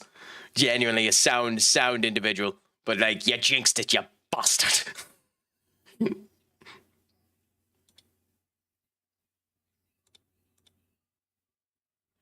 Okay, so I suppose Camrad is the one we remove. No, yeah, Camrad is the one we move, and that's the squad we go with. And if we get Edison, we change it. But we submit that as our list for now.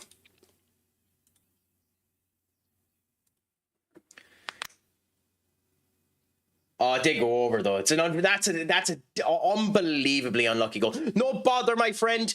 Thank you so much for coming in. It's always a pleasure to chat to you. I'll try and end up catching one of your streams in the near future as well.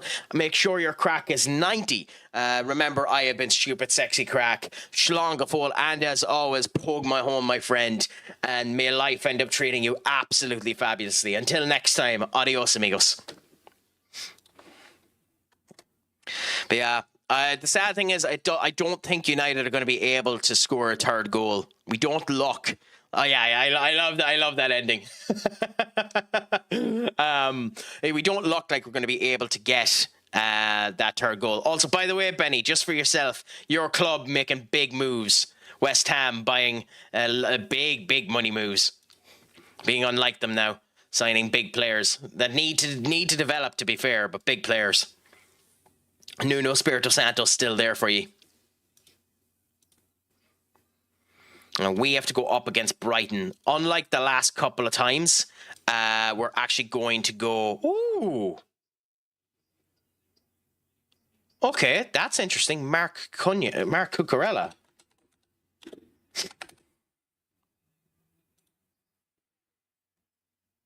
That's interesting that they mutually terminated the contract with him.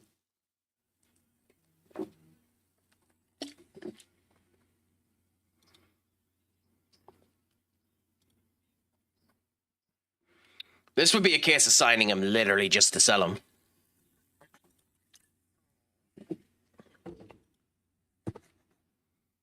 Oh, Jesus, at that price, why wouldn't I?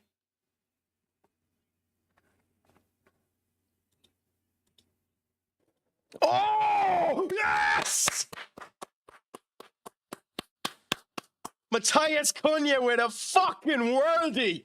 What a hit! Oh, we're getting there with a bench and the whole lot. And that's what I'm saying. I felt sorry for Cunha because he might be a bit screwed. But what a fucking hit. 3-2. 3-2. 3-2. Oh, my God.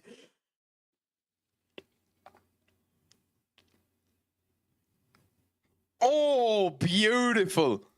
That's what you want. You want people battling at their heels to get at it. If we have a front position that has people on the bench that can come on with piss and vinegar and score goals like that, that's what you want. What a bloody goal. Oh my God. That's a worldie. Oh, Benny, if you can, search up the two goals that United have had today. Search up the Patrick Dogu goal and search up this Matthias Cunha goal. My Lord, the beauty of that goal is next level. Next level. What a run and what a wallop. Who did Cunha come on for? Cunha came on for Brian Mbeumo. So... he could be playing... Is Sesko playing as a striker? Maybe he is, because Patrick Dogu came off for Sesko. So maybe Cunha is playing where Sesko is, or where Dogu was. But genuinely unbelievable. I'd roughly say with 6 minutes left, maybe the stars have aligned. Maybe United have it.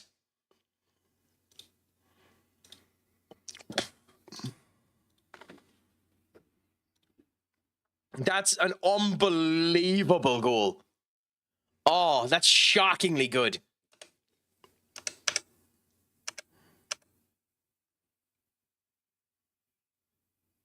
That's disgustingly good, that goal. Oh my God.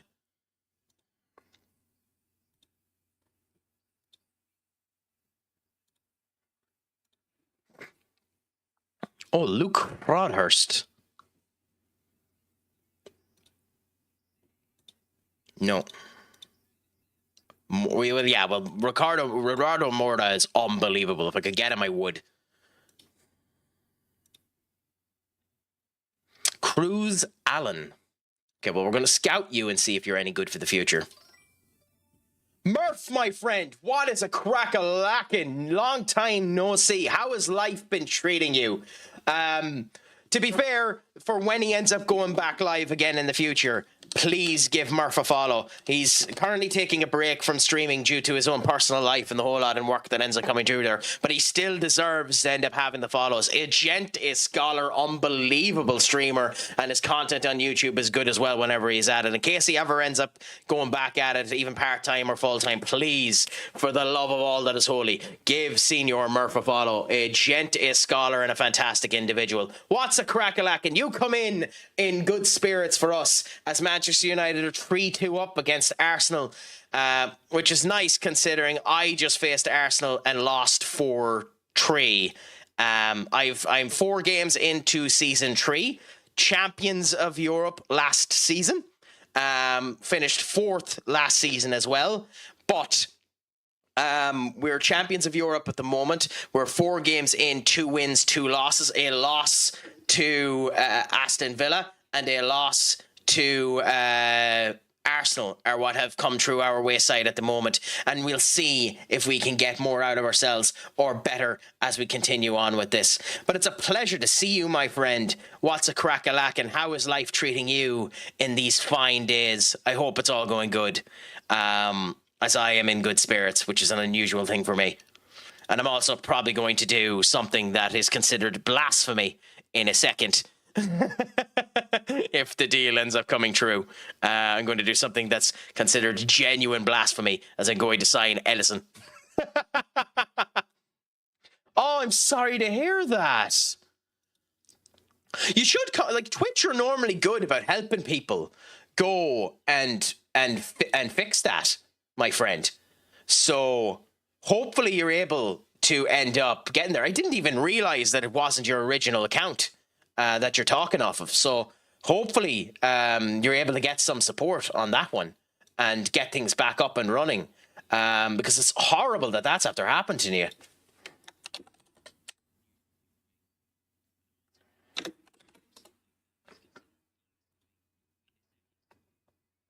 Oh, I'm genuinely sorry to hear that. Hopefully it ends up getting sorted. I just seen the Murph FM and figured it was the main one. Especially considering how big your account is too. That's genuinely horrible to hear. Yeah, that's why I have 2-step authentication and goddamn everything, just to make sure in case anything ends up going wrong. But damn, I'm so sorry to hear that. Yeah. Yeah. So here's the question. Do we do it? Do we do it? He is 34. He's signing a 2-year contract at 270,000 quid a week. But he's one of, if not the best goalkeepers in the world. He will be significantly better than Lemens. Or do we just stick with Lemens? What do you think, Benny? Because there's no real good goalkeepers on the market at the moment. The only potential option we could go to who's 29 and costs double the money would be Kobel.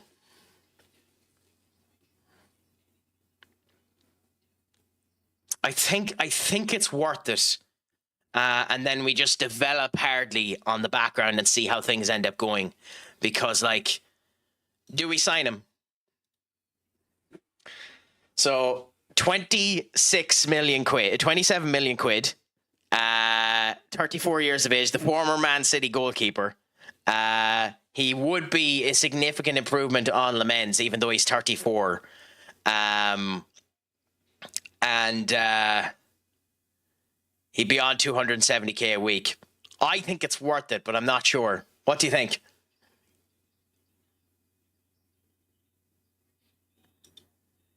Yeah, and like if you get him for a year or two, it'd be worth it, wouldn't it?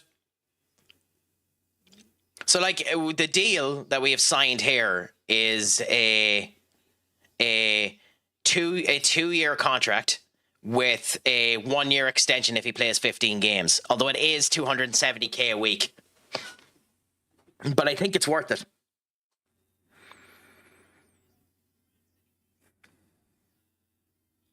I think it's worth it.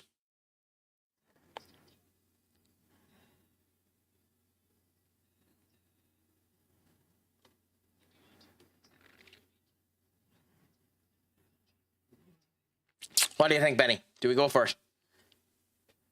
Yeah. Okay, screw it. Let's go for it. And then the other one that we're getting for piss cheap, and we're literally only buying him to sell him in the future. But at 29 years of age, Mark Cucurella just had his contract mutually terminated with Chelsea. He'll get very few game times, but at the same point in time, we're going to sign him because he's literally on pittance.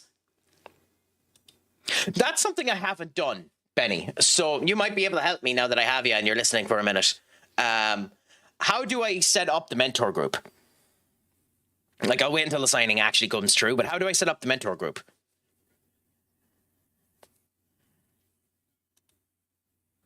But I've never done it before, so you might be able to help me that way. So you might be able to help me because I've never done it before.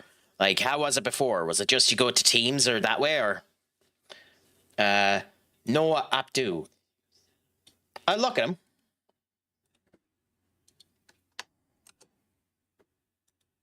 Bayern Leverkusen. Cool. I'll scout him, considering I hadn't him scouted. And we'll see how he ends up doing in the future. Because we might end up buying him and selling Edison in bloody January if it ends up working.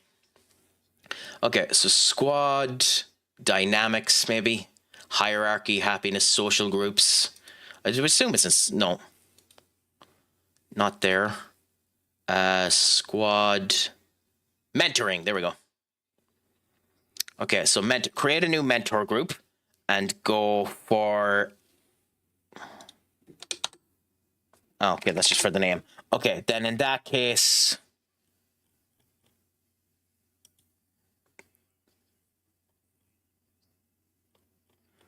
God, I hate this coloring. Despise this coloring. Anyway, I'll worry about that later on. For now, we'll do this scout. We'll continue on with these deals done and see how things end up going. Okay, so let's go to our registration again. Edison is in.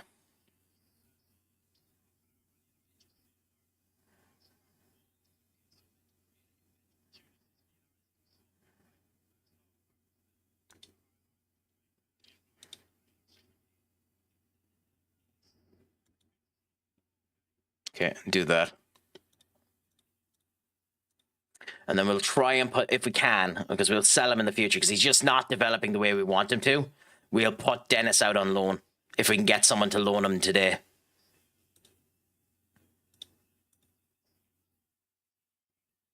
Ooh. Oh, Victor Gyökeres almost scored there. Unbelievable. Oh, this is going to be a tight few minutes left. Arsenal are going all hells to Bethlehem to try and end up getting this game done and dusted in their formation.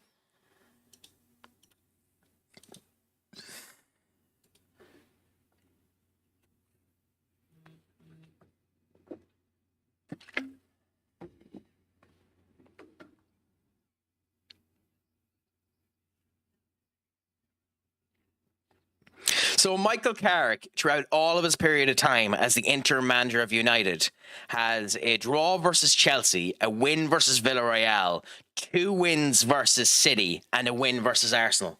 To be fair to Carrick, that's a good stat to end up happening. Now, all of them are offensive teams. All of them are offensive teams.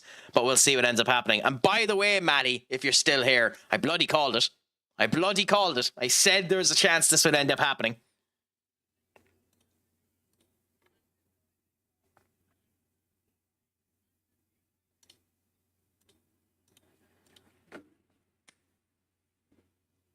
Our first win in the Etihad in 8 years. That's kind of bonkers. No, not cup goalkeeper. Piss off.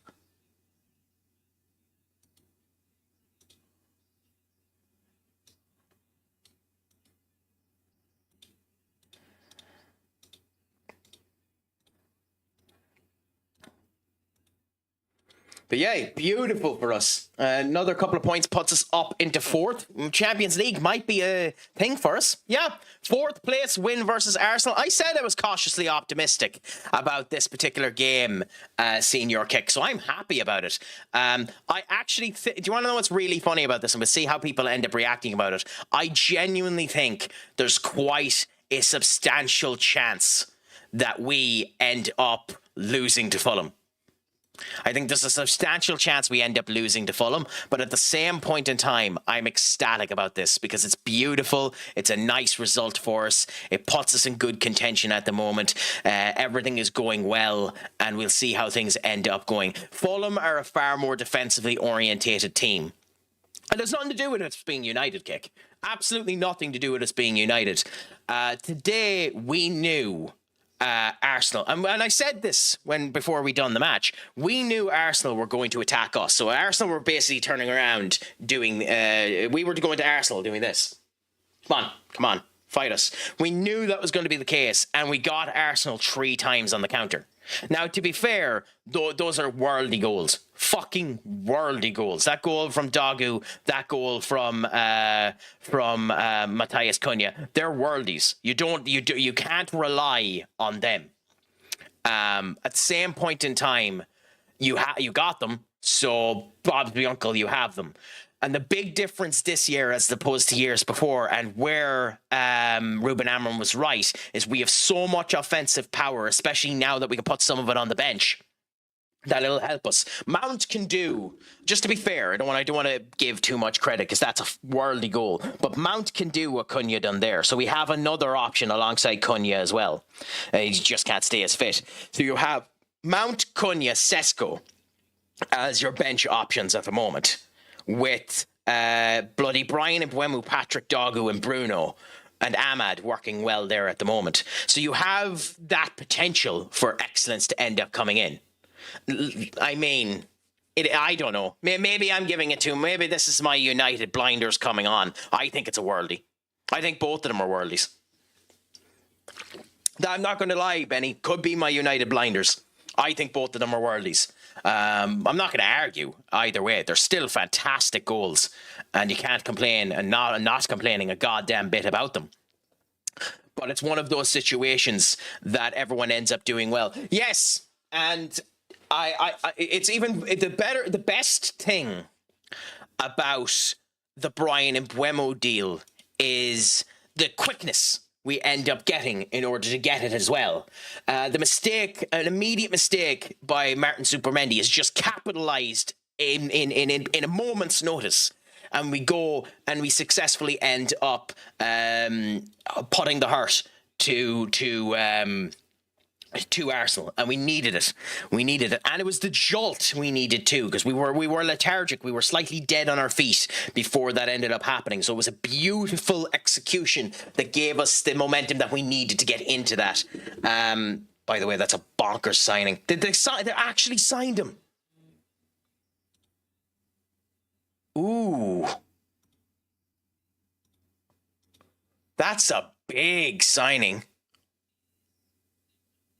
For 85 million quid. I mean, his stats are bonkers. But like, they have him, they have Keith Smith. I'm actually shocked they got him for 85 million quid. That's really cheap to get him. I mean, he has to develop yet, but his potential is very good as well. Still, we'll see what ends up happening with them. In the second Turkish league, got jump scared. Adama Traore is a very good player. Like, I think he'll do well at West Ham myself. But again, I hope now with this victory today, people don't start over-egging the pudding on Craic. Again, the stat that was just stated before the end of the game there is a bonkersly good stat. Craic, since he has been because he's done it twice as the interim manager of Manchester United. In the times that Craic has been the interim manager, he has drawn with Chelsea. He has won twice against City. He has won against Villarreal, and he's won with Arsenal. So he's on a fantastic streak as the interim manager. Now, would I actually consider going for Carrick and making him the full-time manager if he continues to perform well. Depends on the end of the season and if he wants to do it. I stand by the fact that Simon Jordan was hearing, and I've heard it as well, that he doesn't particularly want to be a manager. So we'll see what ends up happening there as well. But it's beautiful to be a fan of a team and the team actually performing somewhat well at the moment, you know?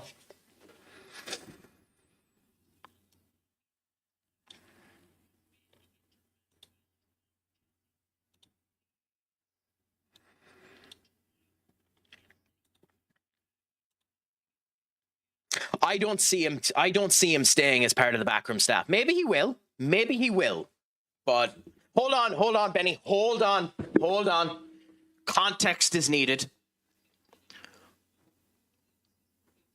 A hole? Random dirt? Are you playing Shovel Knight? What are you shoveling? Before you go, and then you can lurk in Bob's Your Uncle Happy Out Senior Benny. But we must know, what are you shoveling? Because, to be fair, it could be snow, it could be dirt, it could be Shovel Knight, it could be the missus, it could be the lad. I don't judge. Yeah,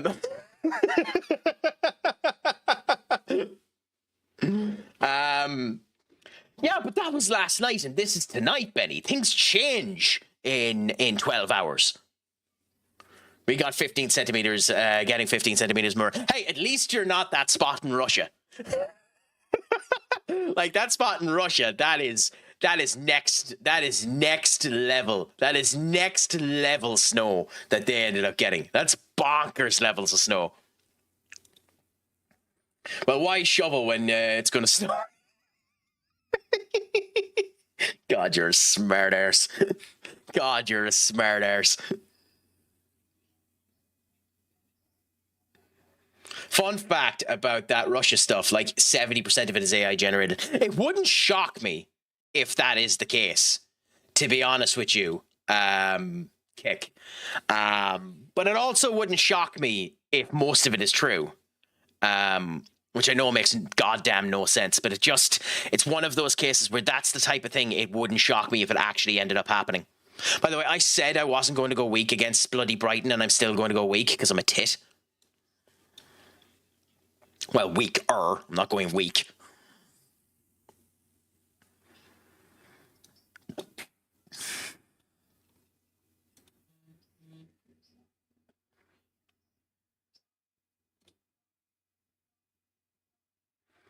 But that sliding down the building and stuff like that is fake. Well, yeah, I figured that it coming down. Now, I do know legitimately there is people jumping out of buildings into the snow. I know the sliding down of building stuff is fake, but there are people jumping out of buildings. That I know was true.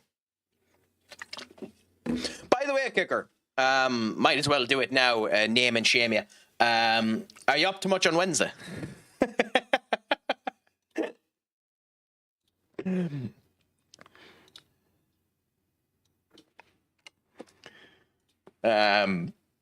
But yeah, no, I'm only joking. Yeah, you can just do that apparently. Well, to be fair, it's a large amount of snow. Like to have that much is insane. To have that much snow is bonkers, to be honest. But very, very interesting to see. Yeah, we're going to give Mateoff his goal here, and we're going to go with Decat. We're going to go with Victor. It's a shame that you got injured before this, because I probably would have given it to Obi, but we're not going to go with Obi. We're going to go with Evan is there. Evan has had enough there. He's had a couple of goals and he hasn't been working on all cylinders. So we're going to go with Francisco and see if that will work. And I might actually try and put Francisco out on loan as well. See if I get a good loan offer for Francisco, but we'll play him for now.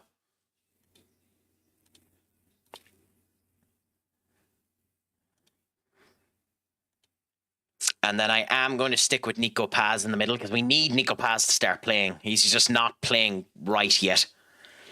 And on the wing, I think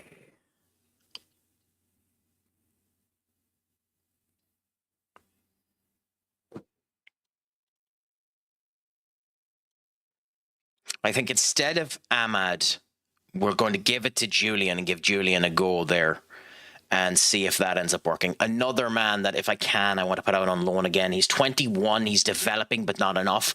We might have to sell him next season if he's not good enough. I should have checked more of these before it came down to the final day of the goddamn window about putting him on loan, but hey, that's the crack being a tit. Well, if you're free on Wednesday and you want to do peak, let me know, my friend. I'll be streaming something on Wednesday anyway.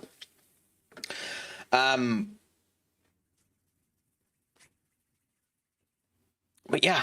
Oh, by the way, if you're still here, and I don't know if you are, Murph, what do you think of them announcing WWE 2K26 to be the Monday Night Wars again, and for it to end up showcasing a crap ton of WCW talent, and supposedly Bret Hart getting mighty frustrated at the fact that Bill Goldberg is on the cover of that particular edition of it. I hope they don't have separated out stuff like they did in the last game, because I'll buy it if they don't.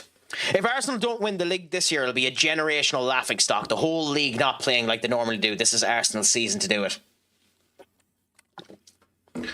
I mean, Matty, you're both wrong and right, because it, as has been said for the last wee while, it is Arsenal's league to lose. It is Arsenal's league to lose. With that being said, City bought good enough in the January transfer window to come back and do it. So City are a genuine competition. God, Julian is tired, so we actually can't use Julian. I mean, that's better for me, but still.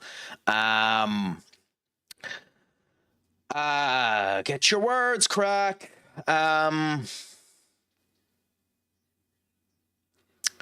Get your words, Craic. I think it was the same case last year. I genuinely think it's the same case last year with Liverpool. I think Liverpool were handed the league because everyone around them weren't playing well. I think, and I've been saying this for 2 or 3 years, I think all of the top teams have digressed in terms of their playing abilities. I think there isn't a single top team at the moment that's playing good. Any of the traditional top 6 aren't playing good at the moment. Like, we're starting to get back to where we were 2-3 years ago, but that's about it. But we'll see what ends up happening. The fact that we're out of all of the cups means hopefully we have the firepower to do well, but we'll see what ends up happening. Now, we're going into the Carabao Cup here. We're going weak-ish, but not 100%. Nico Paz still on, Ahmad on, Victor on, the cat there. Koslaka getting his first game. Cucurella we're just bringing in there. Saxon might be a mistake, but we're still strong enough in the defence, and we're trying with Hardy. Edison on the bench, and we'll see what ends up happening. He's a youth that we're after bringing in. Ebenezer Saxon. He has good potential, and he can play in that particular position. He's not particularly bad for it. It might be a mistake playing him there. His attributes are crap. Was it 5 dribbling? Oh, you're right. Yeah, no, I'll replace him, so you're right. What was Festus again? Festus was this. Yeah, we'll try Festus instead. By the way, I was meant to change Festus. Yeah, Festus is changing to make this a permanent rule, because I think Festus can end up doing it as well. Actually, you know what? Screw it. Now that you brought that to my attention, screw it.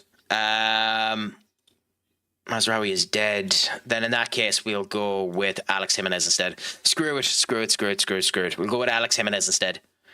Yeah, Alex Jimenez there. That'll be fine. Happy out. Let's go into this game.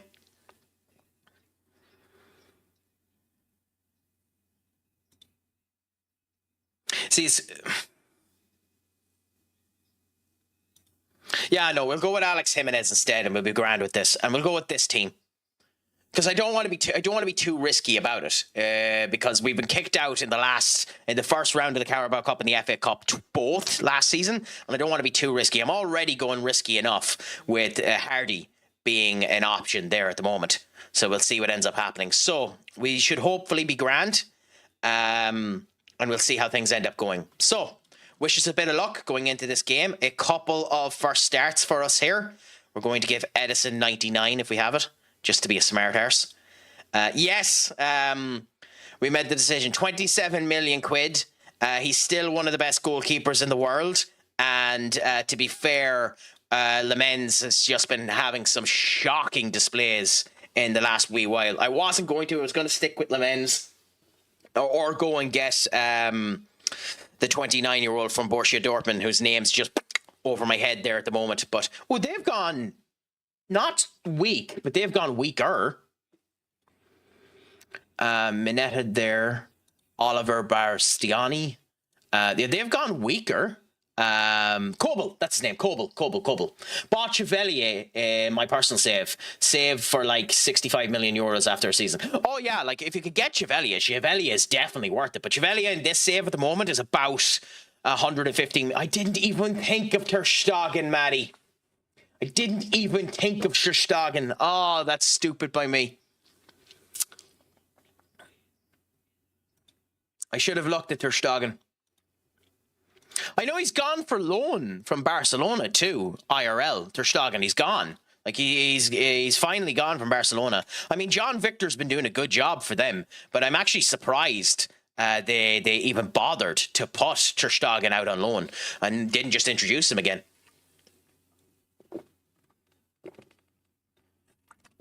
Yeah, Brighton signed Oscar Bob as well, so that's interesting.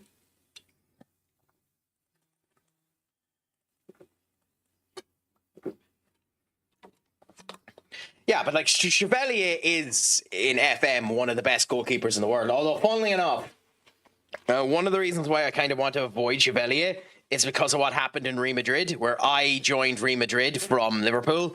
They had spent 105 million quid on Chevalier. Chevalier wasn't actually that good when Real Madrid bought him, and I immediately spent another 137 million quid on Jason O'Connor. From Liverpool. I brought my goalkeeper with me, but to be fair, he was the best goalkeeper in the world, so why wouldn't I? Come on, guys. Bloody hit the target.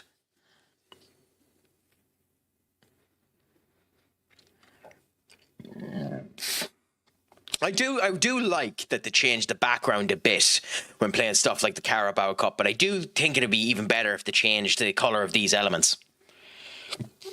I know that's more effort and maybe they don't want to do that, but I'd like if they did it. I also signed Marc Cucurella for free because Chelsea decided to terminate his contract, and I figured, you know what, we might make some money off of him next season, and he's an okay backup.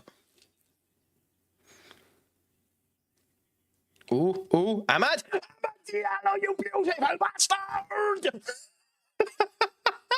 1-0, 15 minutes in. Beautiful to see it.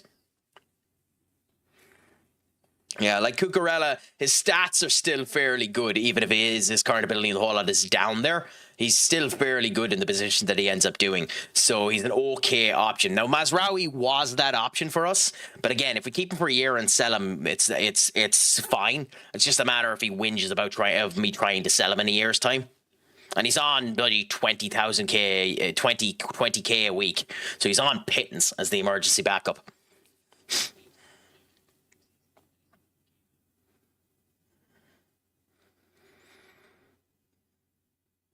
Yeah, it'll be interesting now to hear all of the spouting and horse manure that's going to end up coming back about United winning today against Arsenal.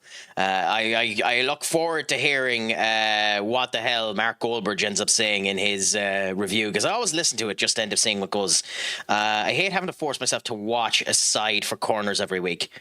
60... by the way, who gives a shit about this one? By the way, there's this Buck who I sometimes follow. Like, he's a cantankerous tit, and he's working as a recruitment analyst in football at the moment. But he hates watching a side that 68% of your XG comes from set pieces. I couldn't give a shit if 92% of my XG came from set pieces if I scored the fucking goals. I don't care that Arsenal. If I'm an Arsenal fan, I don't give a shite about the fact that our second goal was scored by a corner. Not a shot. I care that it wasn't a good goal, but I don't care that it wasn't that it was scored from a corner. Fuck that. I'm taking every single goal I can take with a hand basket and happy out. You know. Why do people give a crap about that? Also, the fact that we have only one shot on target and that shot on target was the goal is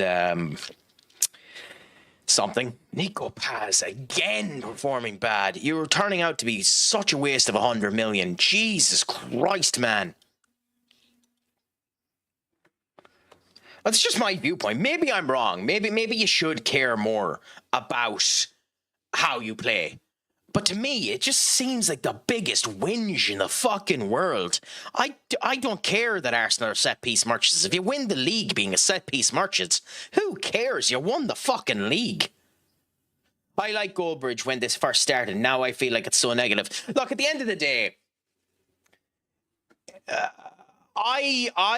when you hear me talking here all the time, Maddie, I am not a Glazer sympathizer by any point in the world. I think Glazer should be sold, but I've been more positive on Ineos than an awful lot of people have been, because I don't think everything Ineos has done has been bad. I think the one problem Ineos done is a massive problem that was keeping on Ten Hag because they wanted to bring in Amarim in the summer.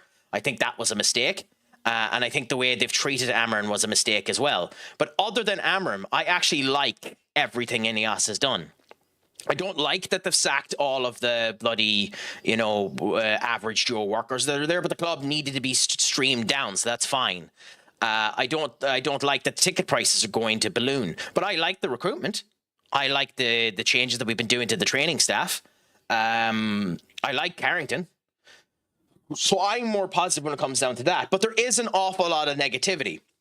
And when you have a manager with 33% win rate and aggregates talking behind the back of everything they do, you're going to be negative when you're reporting the news. I do agree that he's been a bit much of a cantankerous tit in some cases, which stating you're not a fan if you do X, Y, and Z, and then trying to turn back and not be as mean about it. I do think that's bad. But in general, for the most part, the live commentary bits, his watch-alongs and his reviews after the game, I enjoy. His 8 o'clock, his 10 o'clock shows oftentimes are too whingy, and his 8 o'clock shows where he's talking about random shite like I am here, I enjoy. But again, I've been known to sympathise and like Goldbridge before, so maybe I'm wrong. The club I'm supporting in the Netherlands, I have a season ticket, AZ Alkmaar. They've been shit recently. Yeah, but didn't you just get a new manager, Kick? So, you have a chance of something good coming around. Or am I mixing up the Danish teams? He did get a new manager, didn't he?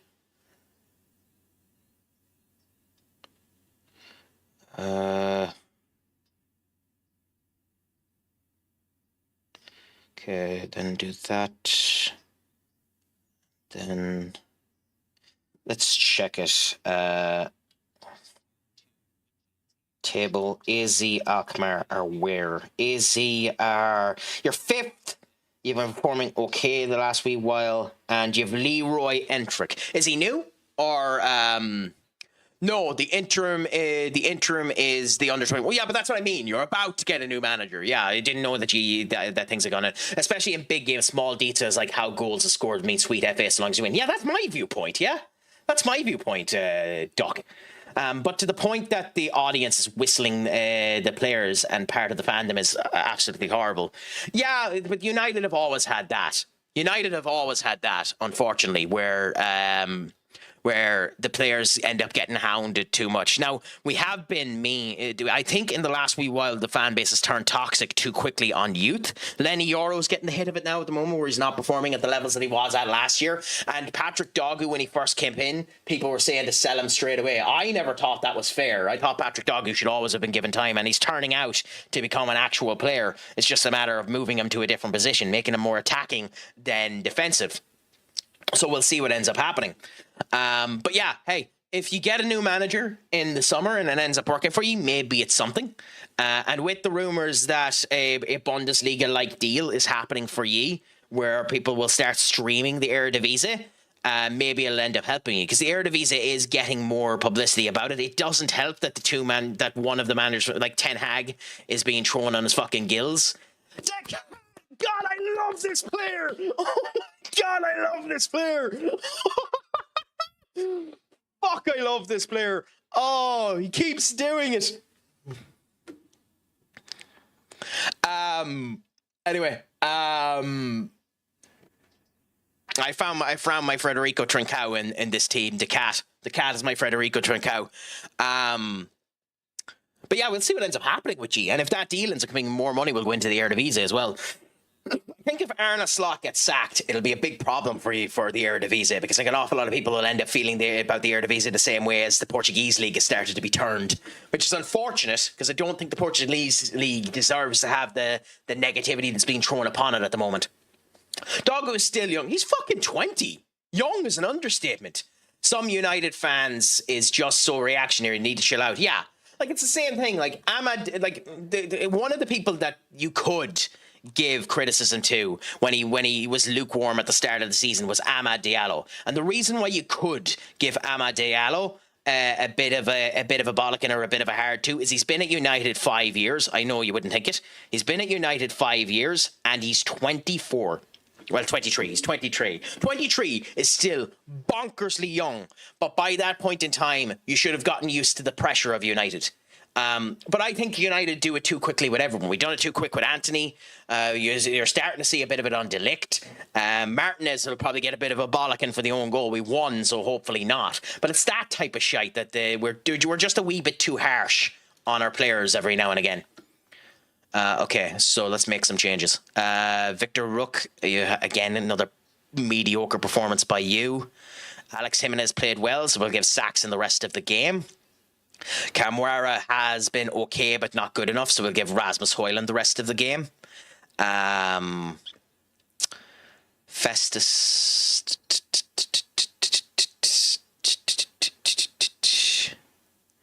Funnily enough, I'm going to do something stupid. I'm going to put Festus in the position he's actually qualified for at the moment, just to give him some game time. I'm going to put Festus there. Which is stupid because there's no reason to do it, but still. And we leave the last one in case injury ends up coming. We're 3-0 up. We can spread our wings a bit. The sad part about the team this season is AZ spent around 30 million in both windows. They've almost never spent this much. Yeah. But hopefully the signings will end up coming up good for you. Doggo becoming class gives me such a good feeling. I'm the same. Now, let's not over-egg the pudding first.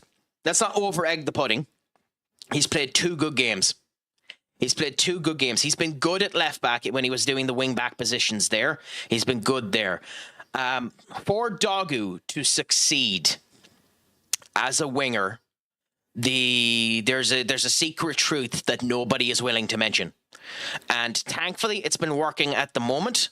But does anyone know where the problem comes with Doggo as a winger? Oh yeah, no, I'm. That's what I'm saying. We just need to be careful with him. But there's one comment that needs to be mentioned about Doggo that nobody is mentioning, and it has nothing to do with Doggo. It has absolutely nothing to do with Doggo. Nope, nothing to do with that either. It actually is a completely different player. For Doggo to succeed, Luke Shaw needs to stay fit. And for Doggo to succeed, Luke Shaw needs to keep playing good. Doggo's success matters on Luke Shaw. The same way as Ahmad's success matters on Mazraoui or matters on Diego Dalot. Sadly, in the way that we play, the wingers will only perform good when the fullbacks are performing good. Now, I don't like Luke Shaw's long throw-ins, but Luke Shaw played good today. Didn't play great, but he done the connective play that needed to end up coming too. For Ahmad and Doggo, or whoever goes into those slots, those wing-backs need to do well. What I would do in the summer, now unfortunately we can't do it, so what I would do in the summer is I would purchase 2 midfielders and a left back and keep Mazraoui as your right back with Dalot and swap Shaw with your left back. So go and do that. Go and find a young or old left back that can go in there and find another left back and get 2 midfielders. That's all the business I would do in the summer, if I'm honest. But we'll see what ends up happening. Shaw, again, it depends on Shaw's sharpness. Shaw, since he's been coming back, has been getting his sharpness back, and I think there's a genuinely good player in Shaw. Just as people have been saying, Shaw has been good at the left centre back position because it isn't as fast and physically intensive as left back. Now that he's his left back, will we end up doing it?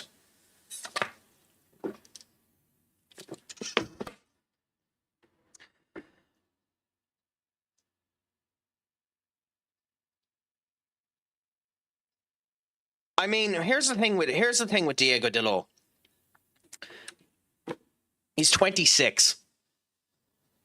He's 26, and he's not near as bad as people end up putting him down to be.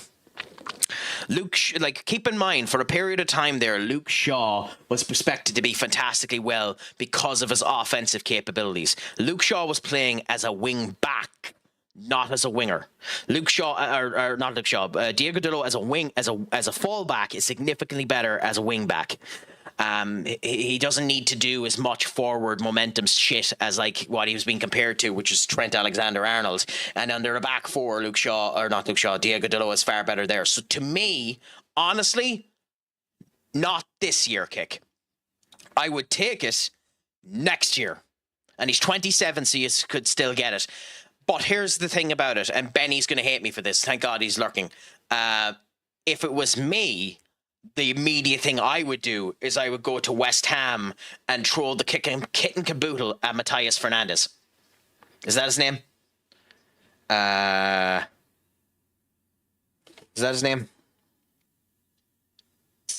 It is West Ham that have him, right? Yeah, because he scored one of the goals for them. Yeah, Matthias Fernandes, the 21-year-old. I would throw the ham basket and buy Matthias Fernandes off of West Ham. That's what I would do. Go and get Matthias Fernandes and put Matthias Fernandes as his understudy for the moment.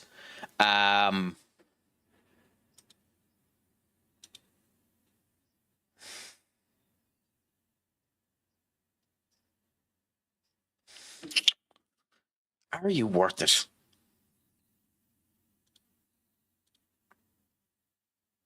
Are you worth it for 33 million? Like, is this worth 33 million? RB, I would go for Lucas Hosberg. Really? Murph? I haven't heard that shout. Who does he play for? Lucas Haggsberg. Danish football player, 19 years of age. Strasbourg. Huh. Would you be able to get him from Strasbourg, though? Because, like,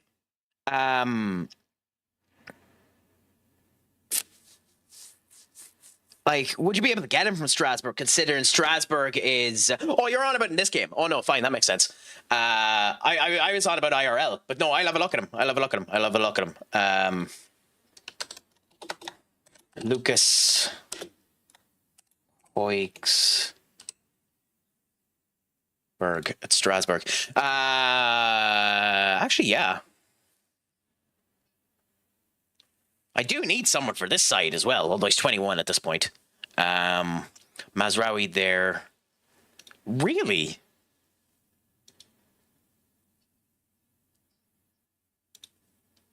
Interesting. Why isn't Alex Jimenez coming up at all in terms of this? Okay, how do we do the comparison again on this? Performance? No, we go comparison here with Alex Jimenez.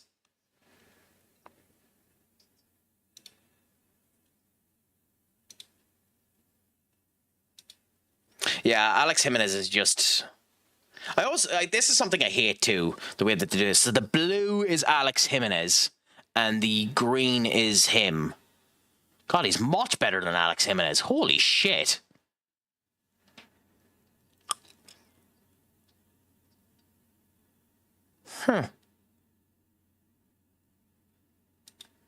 Just out of sheer curiosity, considering you said it too, Murph, I just want to see what it actually is. It's 149 on this save. So interesting the way that it ends up going about it. I mean, I wasn't getting them anyway. I was just curious as well. Honestly think Maguire will get one more season, especially since he's less money than Kaz. I think so as well. I think they might end up giving Maguire another season. I think Maguire will want to retire at United if he can get away with it. Ooh.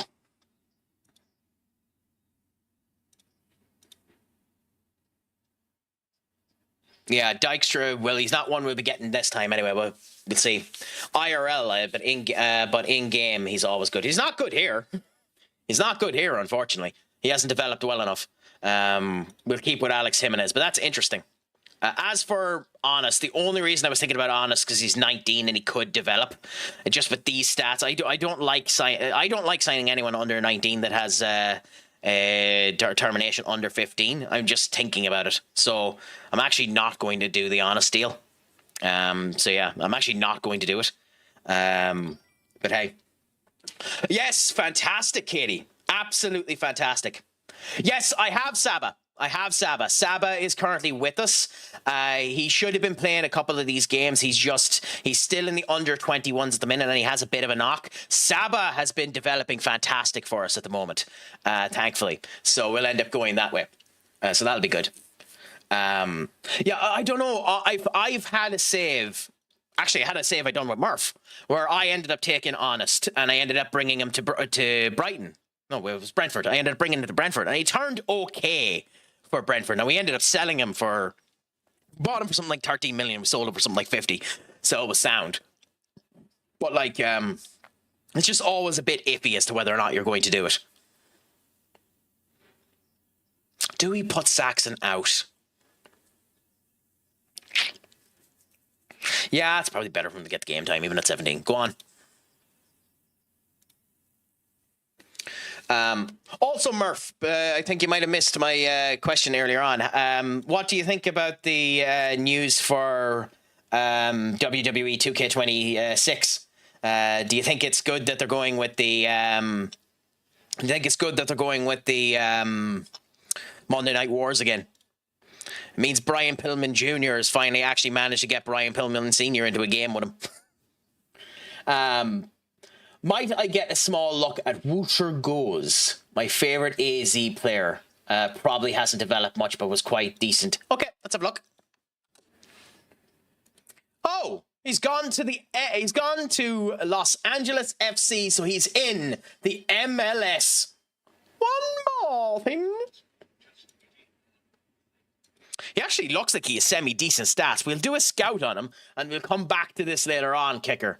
But, yeah. Also, by the way, if you want to see City actually living to how they're doing at the moment as well, Chelsea hoarding a couple of good people. They're after getting Oscar Højlund. They're after getting Key Schmidt, a player that I fight for so often because I actually love him as a player, and they're after getting Victor Froschk as well. Where's Key Schmidt? Did they sell Key Schmidt?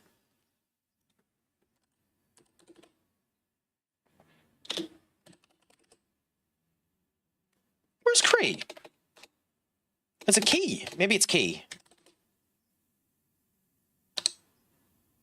Yeah, there he is, Key Schmidt. I was wondering, I couldn't see him there. Yeah, they have Key Schmidt as well. Giovanna Reid is OP. Yes, from Brighton. Problem is, because he's at Brighton, he's bloody costs an arm and a goddamn leg. He played against us there in that last game. Although, in saying that, he hasn't actually developed as much as you'd expect him to be. Like, he's okay. His stats are boosting up there. 21, he still has monstrous potential to grow. He would be our best right back there. He would take over. Again, I don't know why Alex Jimenez isn't popping up as one of the choices here, but it's just he has a bonkersly large release clause, and the actual price that's for him isn't worth it at the moment. So I'll give him another year, see if he develops a wee bit more and consider the purchase of him. I didn't know Brighton spent so much money on him as well. Freeman, my friend, what's a crack-a-lackin'? Pleasure to have you back in. Is it all going good? Is it all going grand? Is it all going delicious, my Sunderland? No, it wasn't Sunderland you supported. We were on about a Sunderland baller. Who was it you supported again? It was that team in Scotland. The team I couldn't pronounce. Ardree. Yeah, Ardree. Yeah. How is things treating you, my friend? I'm ecstatic because Manchester United just got a win over Arsenal, so I'm like a pig in shit. But you know yourself. Yeah, I'm looking forward to it. Omar, we'll see. The last time I checked him, Murph, he was something like 75 million quid. Bologna. Oh no, he's down cheap now.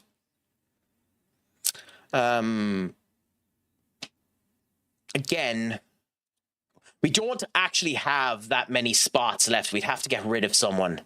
But he's good performance-wise. He has what? That's this season. I missed, to be fair, because of the mod I had in on FM24. It gave you far more detailed information on how the players were in comparison to the rest of the world. So he was with Spurs 4 games, and then went to 18 million to Bologna. Yeah, he hasn't been able to develop because Spurs kind of didn't play him. No bother, Senior Murph. Again, or Kick. No bother, Kick. Thank you so much. Feel free to come around and chat when I'm still live.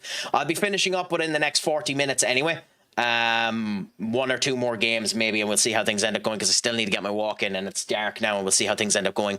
But we'll see how the Craic ends up going, my friend. Yeah, what did you think of the game, Free? I enjoyed it now. I thought we were playing good for a good majority of the game. The exact type of gameplay we were going to end up doing, where we were just inviting the attack and going for the counter, which, to be honest, is the way you want to go every now and again. But how did you find doing it? I'd say it was a good game to watch from a neutral. As a neutral, I'm sure it was a good game to watch. Oh, I love that Keys Smith actually wants to leave.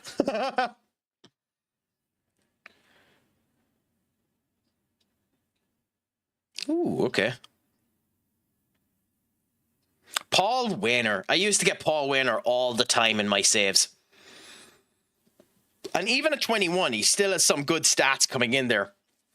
He hasn't developed as much as you want to. And again, determination being 10 means he might actually end up developing much more than what he's at. But like, he's always been okay in terms of a stats quotient. But there's no point at 21 trying to get him. At this point, anyone over X amount of years needs to be going straight into the main team. Otherwise, they're a waste. They're just a waste.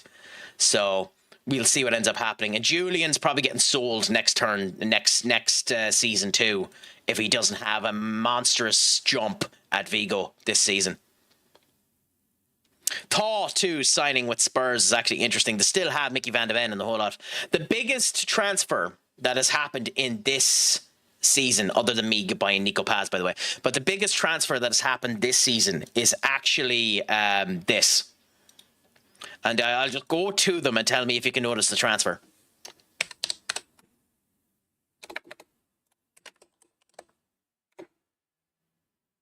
Okay, Paris Saint-Germain. Have a look at them there. Look at their potentials and see who it is they're just after signing. And tell me if you notice them. I haven't them scouted because I wasn't going to be signing him. And then I'll show you the second one they got there as well. So, yeah, they've went for the massive poke of Anthony Dos Santos.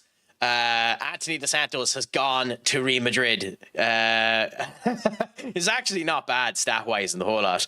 They ended up getting him for 60 million quid, so Real Hespesis have worked out phenomenally well for them there. He's been doing really well for them. And in his 2 appearances, he's been doing okay for Paris Saint-Germain.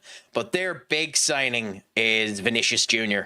Yeah, they went and got Vinicius Jr. 6 goals, 3 assists, 4 man of the matches already. 185 million quid. But like, the player that he is, you know. Paz, I kind of had to get Paz. For 100 million quid, with the stats that he has at the moment, you kind of had to get him. He has been mid, sadly, in the games that we've played so far. He's just not running with all guns a-blazing just yet. But he should do. Obviously, we bought him with the idea that he'd be an eventual Bruno replacement. Bruno's still with us and signed an extension on the whole lot, and it's just been phenomenal. And you kind of can't get rid of Bruno. Like, just with these stats, you kind of just have to keep him as long as you can. But yeah, but we'll see how Paz ends up doing when we get to our next game. Like, we have Everton next away. Paz will end up being playing for that, and we'll see how all ends up going there. Premier League registration. We have the changes done, right? Yes, we do. Okay. Champions League, we need to... Hopefully that registration comes up again, because Edison currently isn't registered for the Champions League, which would be annoying if we weren't able to. So go to squad registration. Champions League reopens in 15 days. Cool, so we'll do it then. What? Okay, weird. Because we had done that at one point in time. I don't know why it's broke again, but hey. I wonder if I doubt it will, but I wonder if they'll comment about the fact that we're signing a Manchester City legend, and we're doing a Carlos Tevez in this particular case, even though he's much older.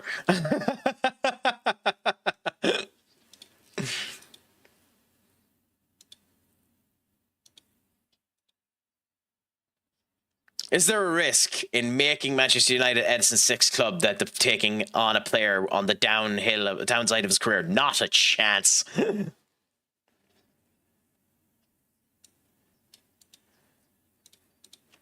There's a reason he's one of the best in the fucking world. Like, not a chance.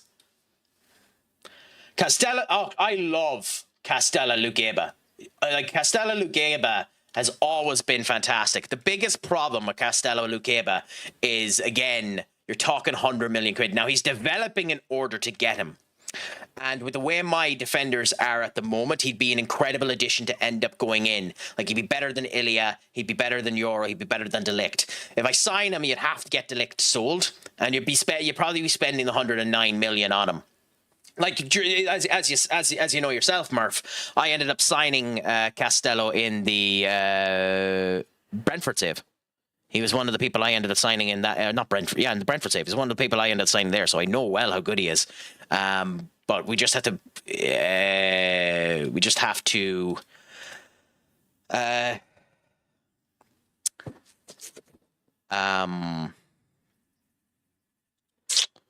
what's the words I'm looking for? We have to, the temerity of such a thing. Fine, well, you're a professional, do your job. That's going to end up pissing people off. And keep in mind, De Ligt, you might want to be careful, because the last two players that have made a whinge about this have been dropped down to the under-21s, and they're still there in Ugarte and Mazraoui, who I couldn't get sales for, unfortunately. I prefer to let them walk out for free than be cantankerous tits, because that's one of the ways to solve that issue, by the way. Drop them down to the under-21s. Eventually, they'll be out of the main social group, and the team will stop whinging about them.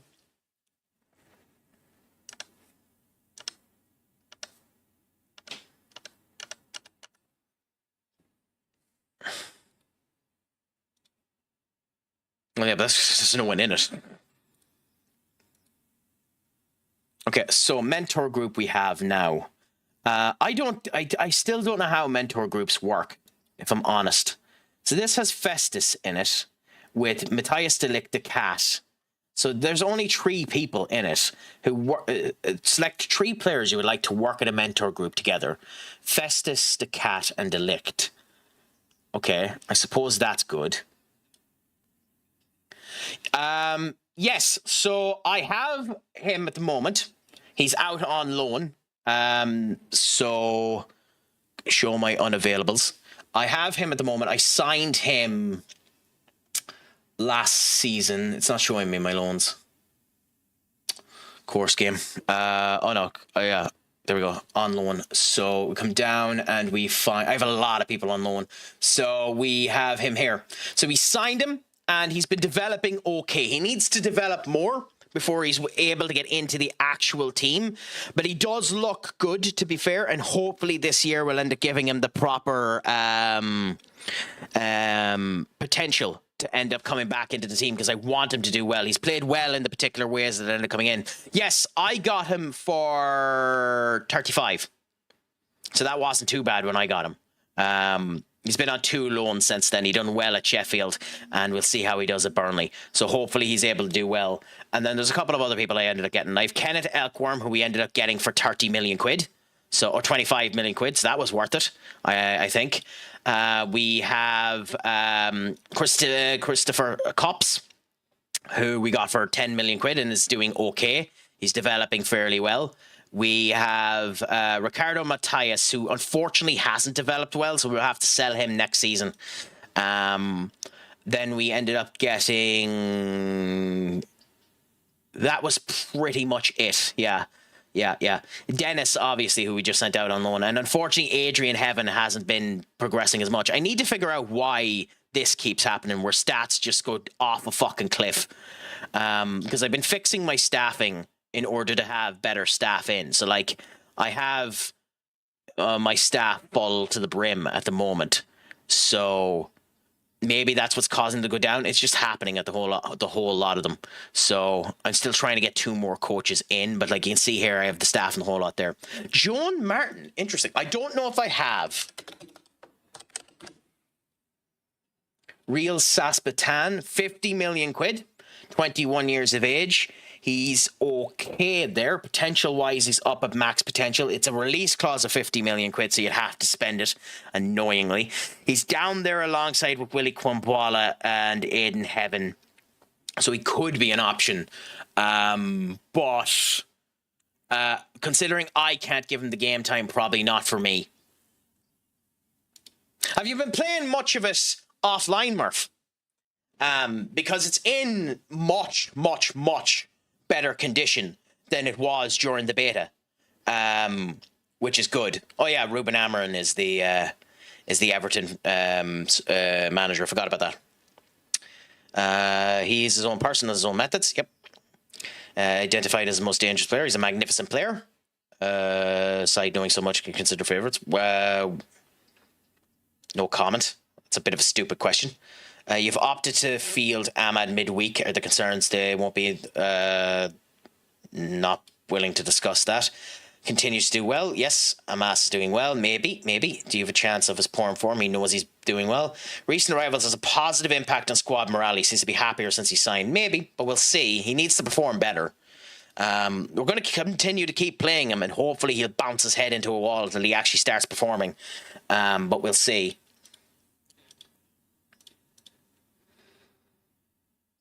There we go. The squad's being pissy about bloody Delict. That didn't take long. Anyway, ignore them for now.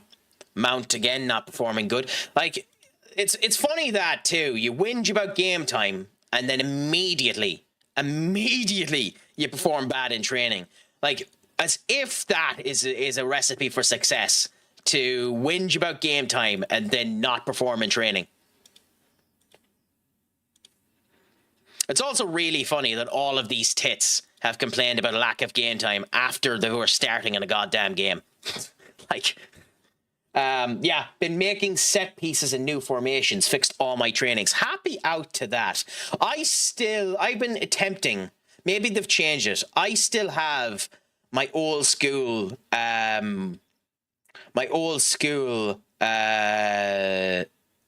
tactic from FM24 connected in here, but I'm scoring nothing from corners. It could be the person that's taking it in the whole lot, but like it's just they're not getting it in right. Every now and again we score from a corner, but it's just not working the way that we want to. So I need to figure out more about how to work and get the set pieces to work right. And then as for free kicks and throw-ins, I don't even go at them at the moment. But hey, I'll look into all of that stuff later on as we continue to go on. Training stuff took me 2 hours to get in, all right. I have, to be honest, it's something I've never done. I've let the game micromanage that itself. I very rarely touch the training.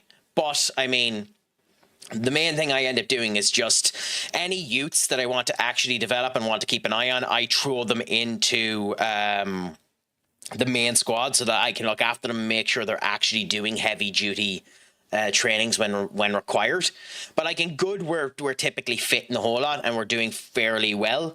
And it's just a matter of hopefully finding, in my case, finding coaches that play similar to you. It's the reason why I went back to the back four, because although this tactic, which is the one I was attempting to use, this tactic can score goals up the wally, defensively, it's a bit neglectful. Now, to be honest, that's partially because I'm an arrogant tit and refuse to put them back. But yeah. All my stats are up now. Interesting. So that's what ends up doing it.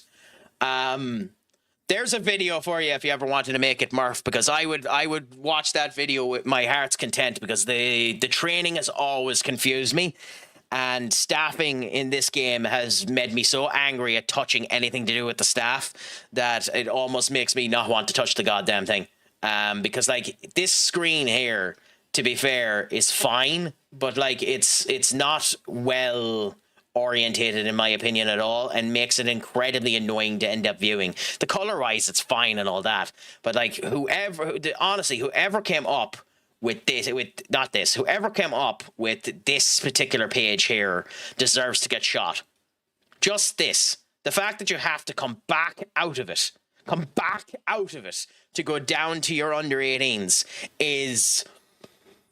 Like, I know that you literally can just press that button and then click over to this, but the fact that the under 18s tab just isn't there is... You know, there's still stupid crap wrong with this game, but as an awful lot of people have pointed out, it's blatantly obvious that this game is just, at this point, a demo for 27.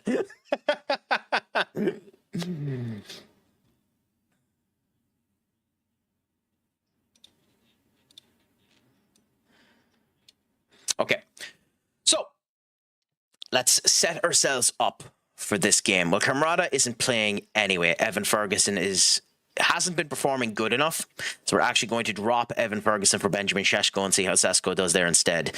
Victor Rook done okay in the last game, but Brian Mbeumo deserves to have his place back, so Brian Mbeumo will go there. Nico Paz will remain there, and Ahmad has been performing good up on this edge here, so we will keep Ahmad on the pitch for the moment, but we will also bring Mason Mount with us.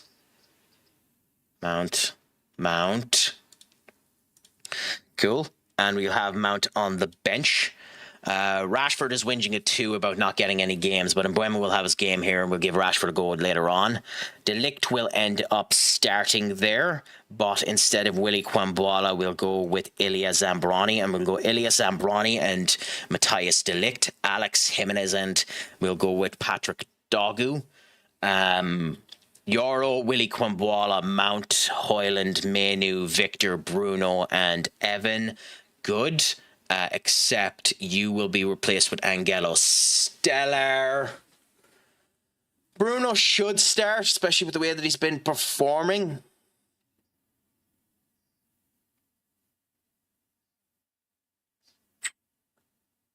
And screw it, he will start. Bruno over Nico Pez.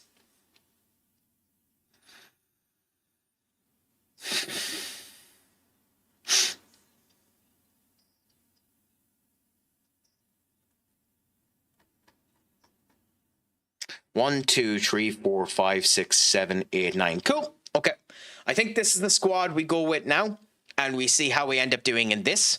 Give Edison his first debut match versus the mighty Everton against the former Manchester United manager himself, Ruben Amorim.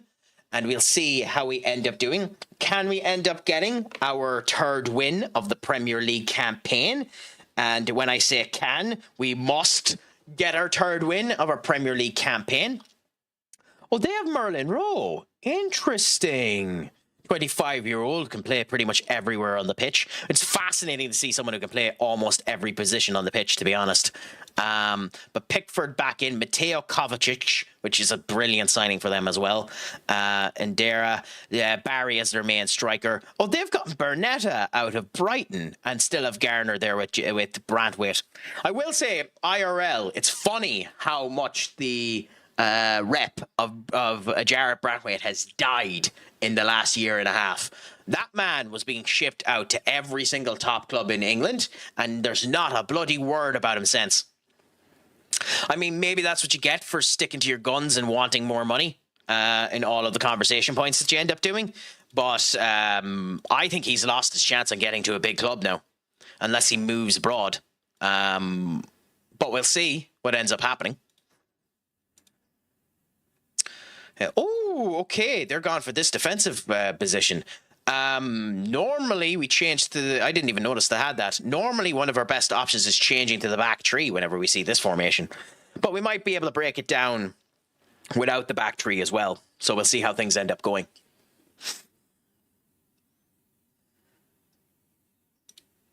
Pickford injured too, which is interesting. I hate playing a player that has the tick, that has the full-time tick. You know what I was thinking? Dogu is a regen Valencia. He feels like it. That's very... It's a very big tag to put on. Valencia was, as we know, a bloody captain as well. And it's very hard to put that pressure on someone so young. But I like him, and I think he's going to end up becoming good. It's a matter of whether he goes back into defence or becomes the midfielder that we think he can end up being. Because Valencia went the other way. Valencia went from midfielder to left back. Because remember, we didn't sign Valencia to be a left back. We signed Valencia to be a winger. An awful lot of people don't remember that when United signed him. Also, what a goal by Brian Mbeumo. We signed him to be a winger, not a left back, and then we just converted him to left back. Kind of like how City signed Josko Vardiel not to be a left back. They signed him to be a centre back. Now, that makes more sense, but still. A mad A formation for Sunderland on a save. Don't get many goals conceding. I'm sitting 5. Yeah, it's insane. I'm still trying to wrap my head around the in and out possession elements. Like the individual in player instructions makes a colossal difference in this game when it ends up helping, when it ends up coming down to making more mad formations. But I will say this is the first year where I think most of the stuff that's written on FM Arena is horse crap. Because like an FM Arena at the moment, and I'm not going to use it, but I'm just going to show it. On FM Arena at the moment, the top formation on FM Arena is this. That's the top formation on FM Arena. Supposedly that formation will end up getting you a 77% win rate. I've used this goddamn formation, and I ain't got no 77 win rate. This formation leaks like a fucking sieve. Yet it has a 77% formation on FM Arena. But FM Arena sticks to back fives like the bloody plague. And, you know, we'll see what ends up happening. It works well with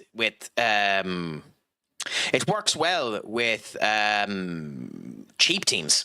But in the big leagues, you get destroyed with this formation. The big thing is an awful lot of people, and if you're not keeping an eye on it, it's very easy to notice the problem. An awful lot of people are having problems scoring goals. Now, I think they've done tweaks on the game that makes it easier for goals to be scored, because I'm scoring a lot more goals than I was before. But there are an insane amount of people that come into this game and have a massive amount of problems scoring goals and are frustrated beyond belief that that the advanced forward position isn't there anymore. We'll see. It's very early to say that he could be a leader, Matty. But he could. We'll see. 5 at the back is nutty. Well, yeah, that's what they're saying. 5 at the back is what destroys, is what beats, like, is the prominent formation at the moment. But it is in football as well at the moment. An awful lot of teams are doing 5 at the back. Although I do think at the moment, due to the 5 at the back, a traditional 4-4-2, I think the best way to counterbalance a 5 at the back, ironically, is a 4-4-2. IRL. I think an awful lot of teams. What a horrible concession. I mean, there's not much Edison can do for that, but that is a horrible concession.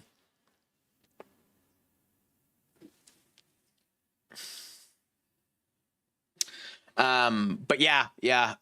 Like, as I was saying, with my 5 at the back that I end up having here, this one, well, technically this is 3 at the back, but you know what I mean. This 5 at the back scores goals for wet nuggets with the way that it plays at the moment.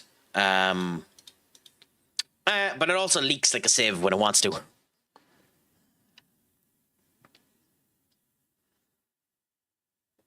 De Cat to Bruno, Mbeumo up to Stellar to Sesko, Ahmad. Oh. It's not going to be Ahmad's night, is it? I think Pickford has Ahmad on a tool. That's Ahmad's second time straight through. Okay. Delict to on my Tottenham save, I was playing 2 centre backs with inside wingers. Interesting. How did you end up finding that? Like, I do think that this game has a bit of the FM24 problem on, like, obviously I haven't found them yet, but I do think it has a bit of the FM24 problem that if you're playing 4 at the back, the 2 players that must be the best players on your pitch are your fullbacks. In my case, it helps quite significantly that although they're not the best players on the pitch, they're playing phenomenally well with the people that are there. but I think it's not as bad as FM24. But like in this formation here that I'm playing here, Dagu and Jimenez should be my best players on the pitch. They're not. But for me to maximize this tactic, they should be. But Tottenham too, one of the things with Tottenham, also, by the way, a Tottenham save. But one of the things with Tottenham is Tottenham have a lot of good wingbacks or fullbacks. Like, that's someone we probably, I'm not going to buy him, obviously, but that's somebody we'll probably end up checking after this game. We'll see how Destiny is doing. Destiny Adobe, because Destiny is typically one of the players that has incredible potential. Himself and Alphonso Davies.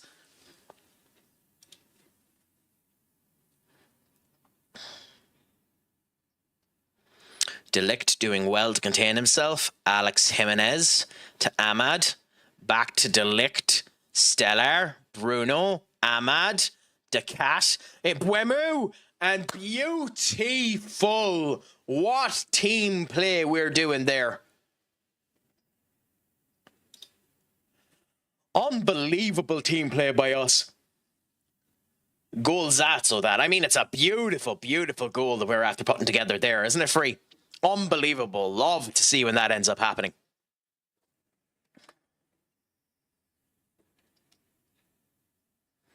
When are you playing again anyway, Free? Win the league in 2 years. I mean, if I was to win the league this year, I'll win the league in my 3rd year, but I'm guessing you won the league in 2 years with Tottenham, is it, Murph?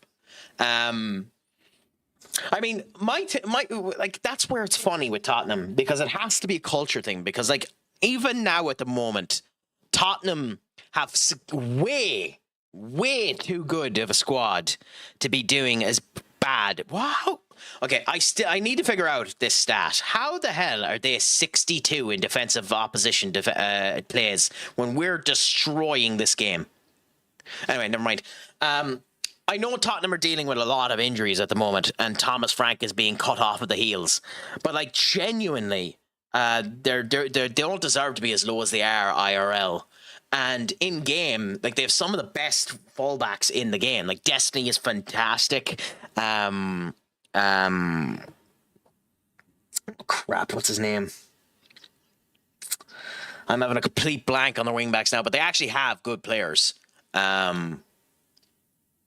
I mean, the one thing you probably buy Tottenham, ironically, is a striker. I haven't actually. That's one of the reasons why the plan was, if FM didn't bottle itself completely when we were doing the beta, was for me to do no badges, no experience at all from rags to riches save. And don't worry, that might end up coming soon. To give it an independent day and start from that. But I haven't done that yet. I haven't experimented at all with all of the other leagues. Benny, for about a year now, since I've been talking to him, has been trying to convince me to do an MLS save. And to be fair to him, I've been tempted. But yeah, need a striker, a CDM, and a CM. Interesting. Yeah, because Bencantor would have been there at the time. Bencantor probably isn't enough for that. I like Archie Gray, but he wouldn't have developed good enough for him to be ready for you. So yeah, you're probably right. I mean, the other thing you probably end up needing, although in this game he's good, you probably need a goalkeeper as well. Vicario is good, but he's not great. So a goalkeeper is probably the other thing that would end up helping you. But funnily enough, goalkeepers don't seem to matter as much in this game as they did in 24. Just have a very good secondary goalkeeper, because if a goalkeeper goes under a 6.6, just sub them off the pitch. There's no point keeping a goalkeeper on the pitch. If the goalkeeper hits 6.5, just remove them from the pitch, because they're a concession waiting to happen. Unfortunately, Mount there. De Cat has been performing good. He hasn't gotten his goal, which is why I don't really want to take him off, but he's tired, so screw it. De Cat off there for Menu. Ibuemu has performed good, but we'll take him off for Victor. And Patrick Dogu will come off for Willie Kwambala. And we leave the last sub in case an injury happens. I hate using the fifth sub because I always get injuries after the fifth sub. Alex Jimenez, interesting. Stellar now to Delict to Sesko, Sesko to Mount, and Mount to Victor Rush. Oh, beautiful. The team is coming back together. They're playing good. The passing work is phenomenal. Brilliant there. Although I will say, funnily enough, this season, the strikers just haven't been doing well. Like, Evan Ferguson was on a run of his life at the end of last season. Himself and Benjamin Šeško haven't been getting great results out of this at the moment, although Sesko did score today, so it helps. On 80 minutes, I'll bring on Rasmus. Fifth place again, 5 games in, 3 wins, 2 losses. Fifth place, that's not too bad. Gives us a good contention. Liverpool won the league last year, by the way, too, when they were on equal points to City, but had a greater goal difference. And we were only 3 points off. Edison, try and die for the save. Crikey, man. I think he's offside, though. Oh, no. Good play by Amarin's United. And Delict, the one that lays him on.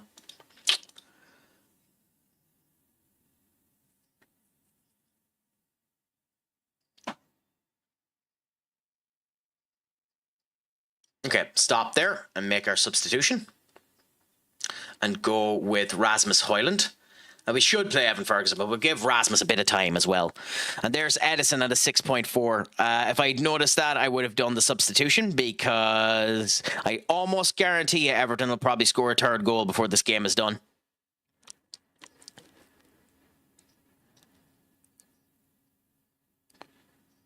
Will you make a complete tits arse of this kick out? Nope. Okay, well, at least that's good.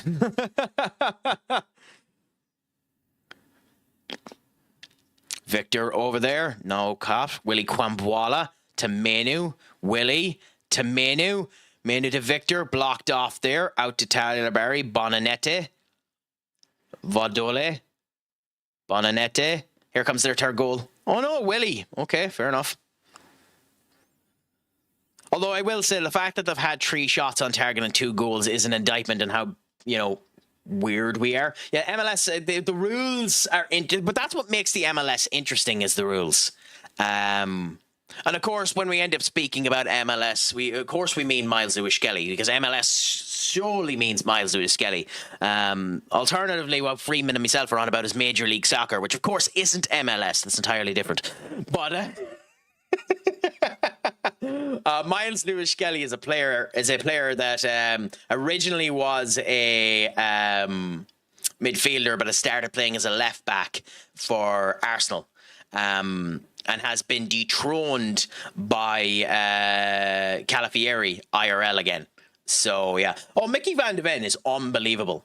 Genuinely, Mickey Van de Ven is unbelievable. There's a reason why both in this game and IRL, Mickey Van de Ven is up for about 100 million quid. Oh, it's literally just me being a dry shite, Freeman. So don't worry about it too much. Although Arsenal running away so far with the league, 15 points, 5 games played, 15 points, won all of their games, including against us. We're 9 points in 5 games, which is okay. We're still obviously title contenders and we need to keep things up. But if Arsenal are going to continue to perform like that, we do need to be careful. Okay, so let's look at him. Mickey Van de Ven. In this particular save, he hasn't developed as much as I've seen him in other saves. He's still bonkersly good.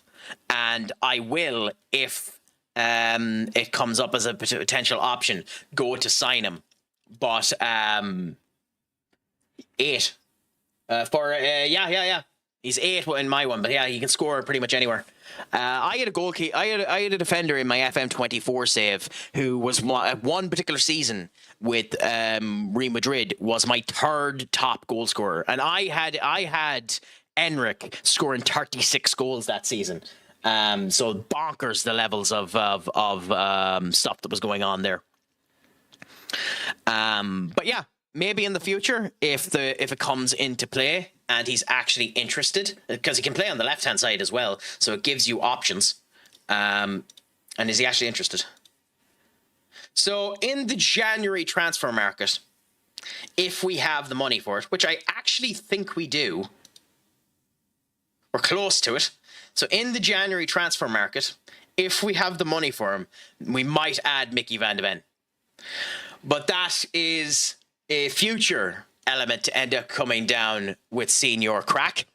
For now, that's going to be me, my friends. I'm going to leave it there. I'm on again tomorrow evening at about 8:30. And if anything changes, I'll let you know on the Discord. Please feel free to end up coming in. The chat and the crack is always warranted. We have our first Champions League match versus the mighty Celtic. So we'll see how that ends up going. It has been a pleasure talking to all of you and experiencing a fantastic result with Arsenal. By the way...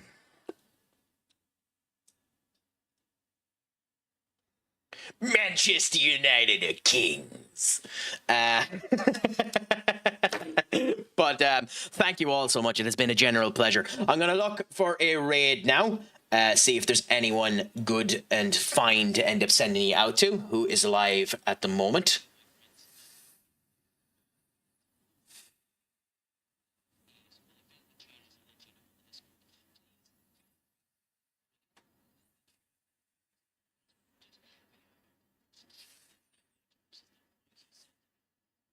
You know what? Screw it. I know he's big and he doesn't need it, but at the same point in time, he has rated me once in the past, and I want to try and send the love back. So I'm going to send you over to Big Robbo.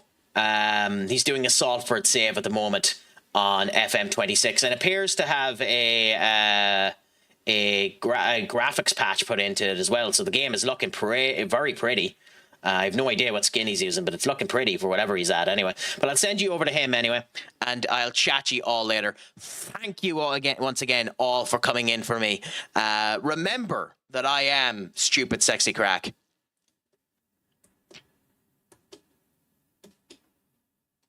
Okay, that took way too long to come up. I am Stupid Sexy Craic. Shlán Gafol, make sure your crack is 90. And as always, to each and every one of you, Pog Mahone.